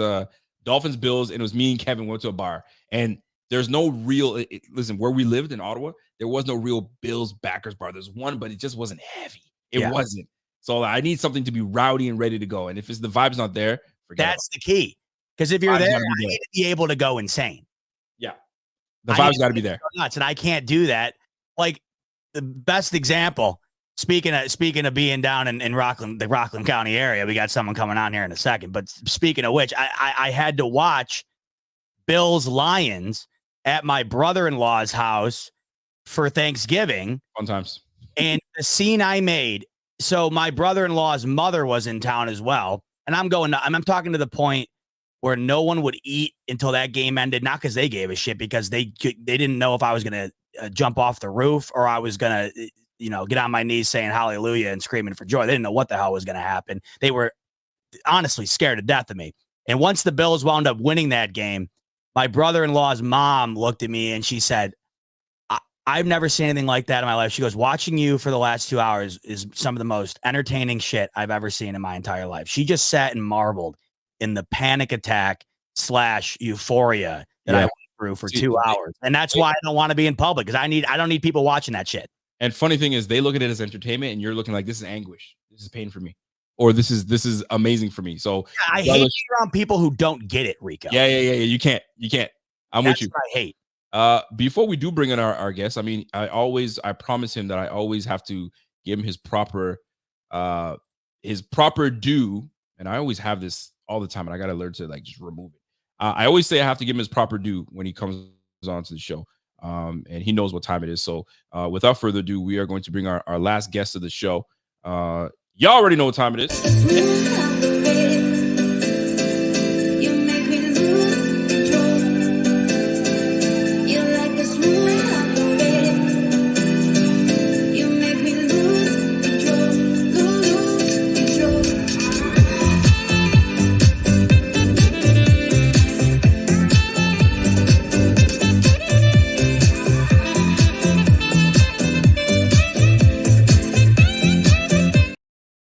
That's our guy. It doesn't get better. What up, B? What's up? What's happening, fella? What's going on, man? Another Friday ditching work early, man. You can't keep the thigh doc in the office on a Friday to save your life. I'm going over a bridge, so I might not be clear for a second here. So what's the word of the day? You tell us, man. We've been waiting for you to come deliver it. Go ahead. Rico, how we hung out? Yeah, did you know Thigh Doc and I went on a date last week? Listen, you guys have a new name for each other. Thighbot. Yeah, I loved that. That was a great invention by you. It's the Thighbot. Like when you guys are together, it's Thighbot. I love it. So the Thigh Doc and we went out last week, watched the Final Four. I was very upset because Thigh Doc, the missus, told him he couldn't take any shots. I was pounding shots with Caroline. Thigh Doc was sticking to alcohol-free beers in the corner. And what's up with that?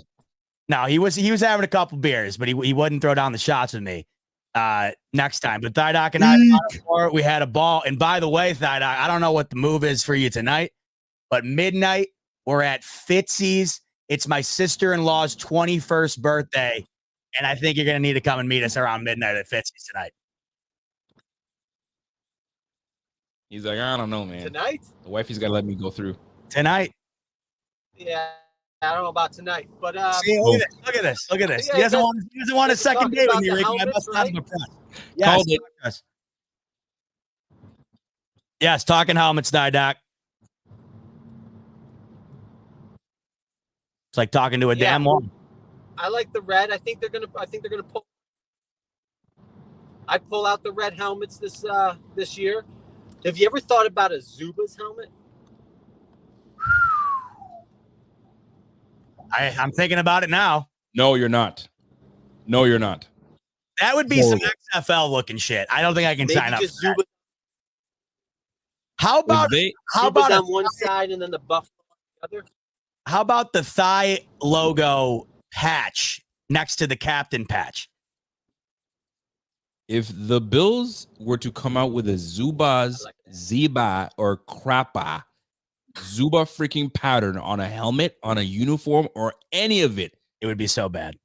I'm shutting that game down. I ain't watching it. Or I'm turning color off my TV where I'm just black and white. Because I ain't trying to see no damn Zuba nonsense. The Zuba pants, Zuba freaking Zuba anything.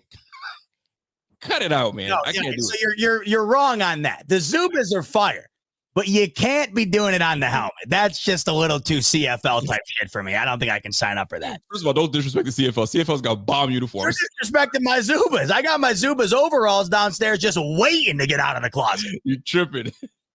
What if they But just hey, had listen, us if wear they do Zuba, so be it. Thigh Dog's got the Zuba yoga pants. You saw it in the video you just played.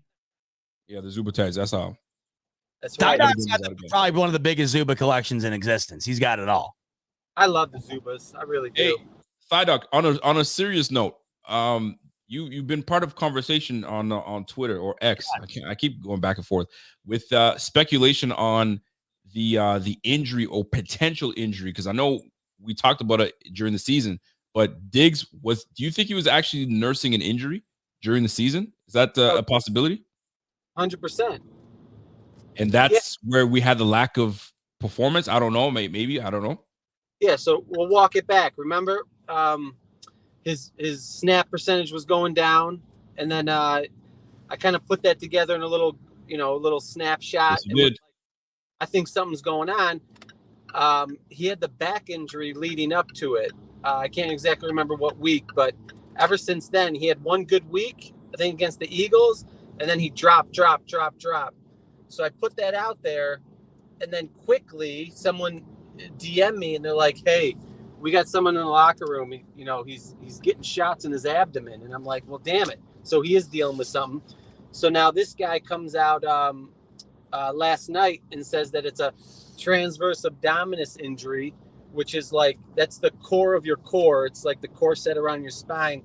Basically, that is the sports hernia injury. I know we say hernia and you think it's like a nut issue that you got to cough to the side for, but it's actually an abdominal injury, and it goes through this little ring in your groin. So those surgeries are a slam dunk, and a lot of guys are getting these done right after the season. It's like a 2-month recovery, but he didn't have surgery, so I don't know what's up with that.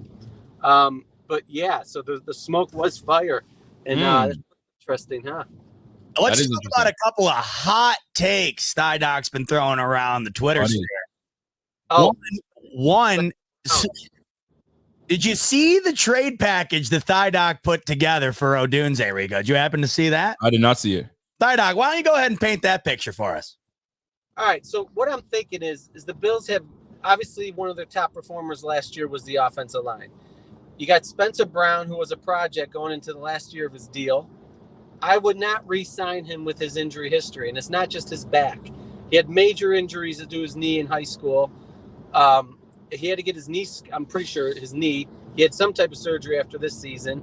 Dawkins had mentioned it in some type of podcast he was doing. So he had the back surgery. He's got the knee injuries. He had to get another cleanup, most likely after the season this past year. You can't put money on that guy. Look, I like him, money. This guy could break down at any point. I don't see him playing past 30. I think he's 26 right now. So why not use that after you sign La'el Collins? Vandermark is definitely either a good backup or potential starter, and then roll that into a deal to trade up to get a Dunze. Then you don't have to give up a ton of these picks. Even though my trade package did have picks in it, I think you could save yourself if you package in a player. Now, I get it puts a huge hole in the line, but signing La'el Collins is a huge head scratcher to me.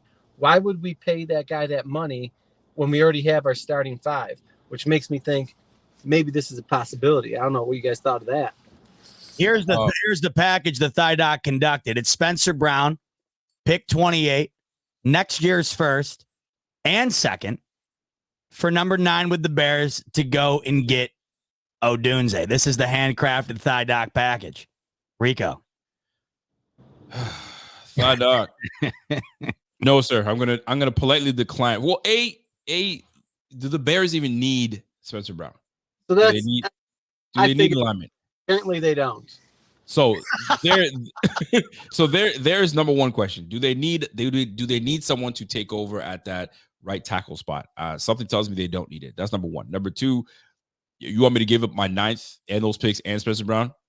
Nah, bro, I ain't taking that. So that's number one.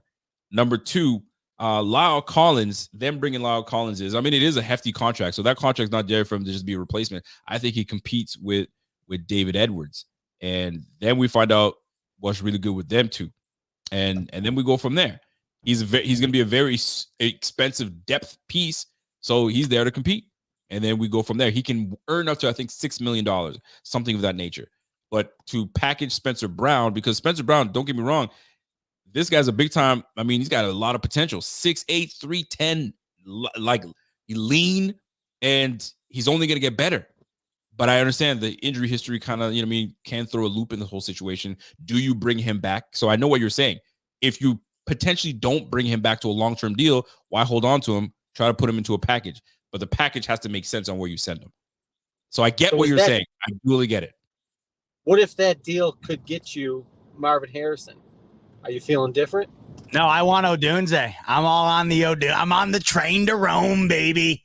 Bring him home. That's where I'm. That's so. If we're going to talk about that, we were talking about it earlier. That's selling the farm. Are you ready to sell the farm? Clearly, yes.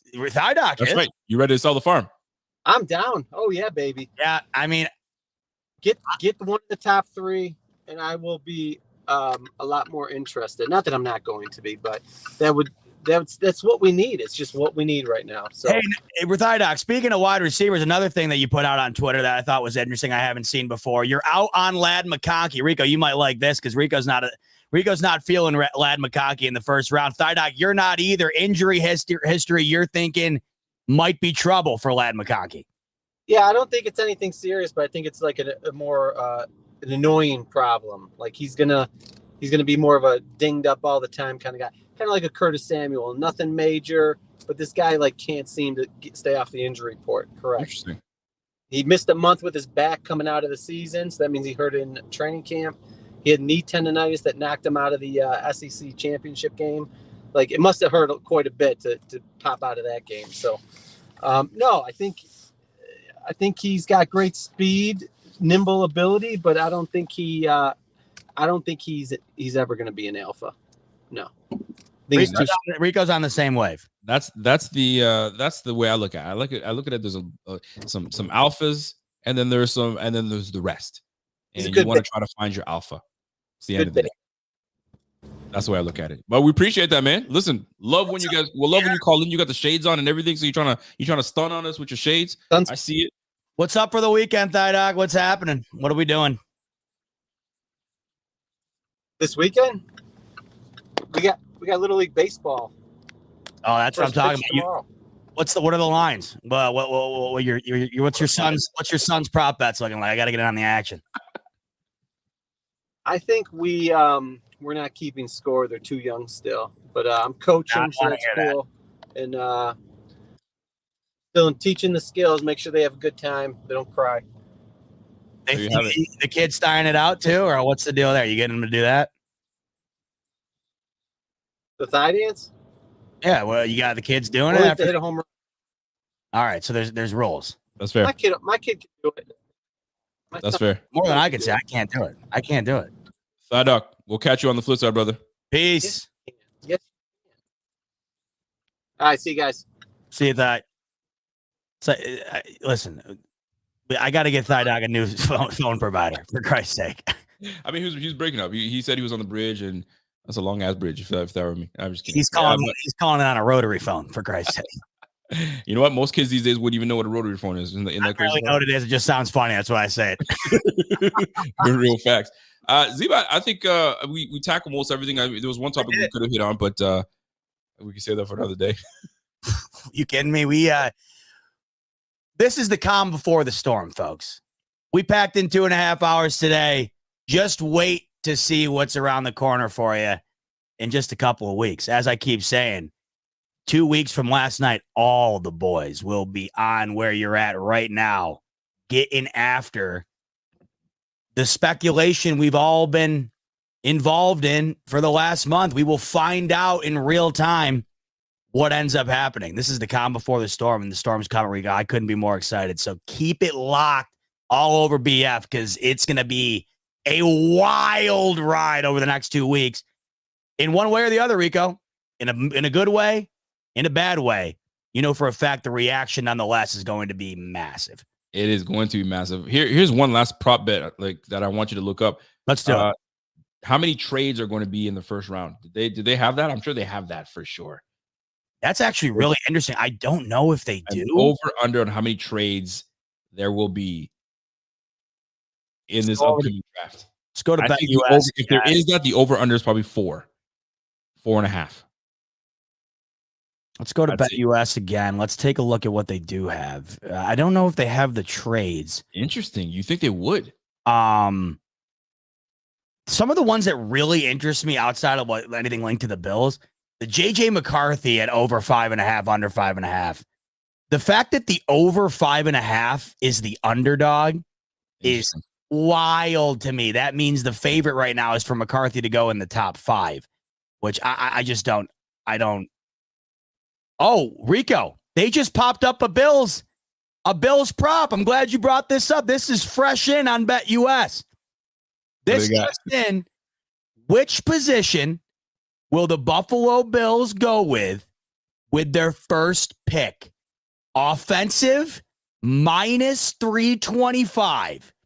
Defensive, plus 250. Rico. You can make some big money off of that. This just in, look how favorited the offensive pick is. What are your thoughts on the consensus here? This is pretty cool.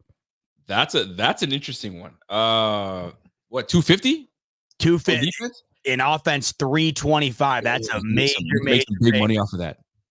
So you think there might be a little value in going on that D angle? That's going to be going up and down in the first 10 picks. It's going to be wherever. So you got to lock your bet in early because that's going to move all over the place. I'm probably going to stay safe and go offense, and go from there. Here's a question for you though. Now that we have this up, what would Beane have to do with this first move that he does that would actually absolutely piss you off? What would he have to do that would really just throw you over the edge and be like, what? Beane, what are you doing? Does something stand out to you? Yeah, I'll show you right now. Defensive pick. That would piss me off. I'm sorry. It would piss me off.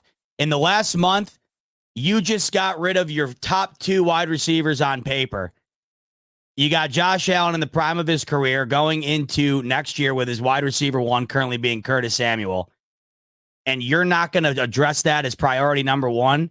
And not only that, you're not even going to address that side of the ball. I would be not only pissed, I would be beyond confused. Because what is the answer? What is the answer at wide receiver if that ends up being the reality on Thursday night? What's the play? What's the move? It all depends. Listen, don't get pissed because it all depends on who's taken. If it makes sense to grab a defensive player, if all your guys are taken, then you may not have a choice but to. But let me know the scenario where it makes sense. If all the guys that you like, some teams traded up and got them way too early, where you're like, what the hell? Isaiah Worthy at 19? I'm making this up here. Leggett at 21, and then goes a run on receivers all of a sudden. And now you're like, dude, all the receivers I had on my options are gone. So like, I guess I'll get the best player available. And what if it's a safety? What if it's a tackle? What if it's a center? Right? So that's the scenario that could possibly play out. And it could be the scenario that would piss me off the most, I would say. What about you? What would piss me off? I've seen a lot of people talk about linemen being picked at 28. lineman. What? I'm lost with that. I'm really lost. And I'm talking about serious people like, we wouldn't be a bad move if we grabbed the center. What? With your 28th pick? Nah, you tripping. But it's all about scenario. They need depth there, but they don't need first round talent there right now. Now, and most folks might look at it like this, right? 28th pick, it's basically an early second. So, hey, yeah, it is a first round pick. So just wait. Yeah, just do whatever with it. Who gives a shit, right? That type of mentality. And that's what they might look at it like, right? Well, at least it gives us an opportunity because we don't know if McGovern's going to be that guy. Is he going to be good at center? Maybe he's going to be a bum. So maybe we need to grab a center. I have no idea. But would it piss me off? By the way, speaking of the Bills, guess who Xavier Worthy is most likely to go to according to the betting odds? The Bills. Interesting. The Buffalo Bills. And guess who's number 2? Guess who's number 2? This stuff blows your mind, man. It blows your mind. A lot of cool stuff. By the way, if you want to get in on this, link in the description below. 125% deposit match up to $2,500 on your first 3 deposits. And like I said, take advantage of it. DM me on Twitter a screenshot of your BetUS account. I'm giving away $125 in free play. This is super awesome. I didn't even realize all the stuff they have on here in relation to the Bills. I mean, a ton of stuff. And they just added that cool offensive or defensive prop. But if you're looking at the wide receiver market, Xavier Worthy currently the favorite to go to the Bills out of any other team. There's a ton of cool stuff on there, so make sure to check it out. But Rico, at the end of the day, the coolest aspect about this is we're only about 2 weeks away from finding out. All of these questions we have will be answered. Last one before I get into do you have a draft crush? Well, or have you fallen on one draft where you're like, that's the guy, that's my draft crush, if we can get him? Yes. So my ultimate crush of the whole draft is Odunze, for sure. He is my favorite player. Okay. If we stay at 28, it's probably McConkey. I love him at that spot. And then if it's second round, it's Jeremy Polk would be my crush in the second round if the position isn't addressed in the first. So at the end of the day, if you couldn't tell, my crush in general is at the wide receiver position. And not only do I don't want it to be my crush, Rico, I want it to be my love. I want it to be my wife. I like marry that person in the way I want them to marry the Bills. I got you. You want to be wifed up. I want them to be wifed up with this team for the long haul because that's how good they are. That's what I want. I like it. Listen, you got to stand on your business, and that's what you want. Yep. And I'm with that. I'm totally with that. I got my guy Andrew Lipset says, "Yo, have you guys talked about the filling in Diggs hole the way Green Bay did Adams? Don't replace him with one guy. Go draft 3 or 4." Andrew Lipset from the top ropes. It's an interesting point. I haven't thought about that. Well, I made that point the other day when I was on my stream, and I was like, "Listen, man, I don't think we necessarily need to go and that's why I'm on it. Listen, trading up, I'm not all about it. It's just sounds sexy. It sounds like your team is doing something. Mm-hmm. But we've seen a lot of teams that do something and screw their whole franchise up. So the Green Bay Packers are a prime example. They lost their franchise quarterback in Aaron Rodgers. They lost Devontae Adams. Those are your 2 key pieces. You're thinking this team is in a rebuild. Nope. Here comes Jordan Love. Here comes what do you call Christian Watkins? And who's the other cat? They got a couple of nice young tight ends as well. Tight end, the other young receiver. They're both killing the game, right? So, and then you got AJ Dillon that's going to be toting that rock. Wait, did AJ Dillon sign back with Green Bay? No, they signed. Didn't they sign? Jacobs? Oh no, Jacobs. They got Josh Jacobs out there, bro. The Packers are going to be nice, but the point is they stuck to the draft, and I think it's Gutekunst. Gutekunst is the GM over there. He ain't about paying people. He's not about giving you big contracts. He's about building through the draft, and that he did. Now you got 2 young receiver studs on cheap deals. You got a young stud in quarterback, bro. You can now ball out the rest of your team if they really attack this draft properly, bro. The Packers could be a freaking problem in the North, and they did it by going through the draft. Shout out to my guy Andrew Lipset. So that's why I'm not all about trading up because there's some good talent. Listen, there's a guy named Malachi Corley. Bro, you watch Malachi Corley, you put the ball in that brother's hands, problem. So we get it. We fall in love with all these big-time name guys. There's some good talent later in the rounds. You just got to pick them at the right spots, and we'll go from there. But, man, Andrew, lips it from the top ropes. Appreciate you. With a great point. I love it. That's awesome. Yep. Well, hey, everybody, Yep, thanks. Romeo Dubs. That's it. I love it. Friday afternoon, 2.5 hours in the books. We appreciate you coming on. We appreciate the super chats. We appreciate the calls. We've been loving doing this. We hope you've been enjoying it too. We really appreciate you. Smash that like before you guys get out of here. No doubt. Much love. A lot more coming your way, of course, over the next few weeks, including that draft coverage, baby. We can't wait. All of these answers we're looking for will be provided. Just depends on what is filled into the blanks, Rico. We'll find out soon enough. But until the next time we join you, much love as always. Enjoy your weekend. We'll catch you on the next one.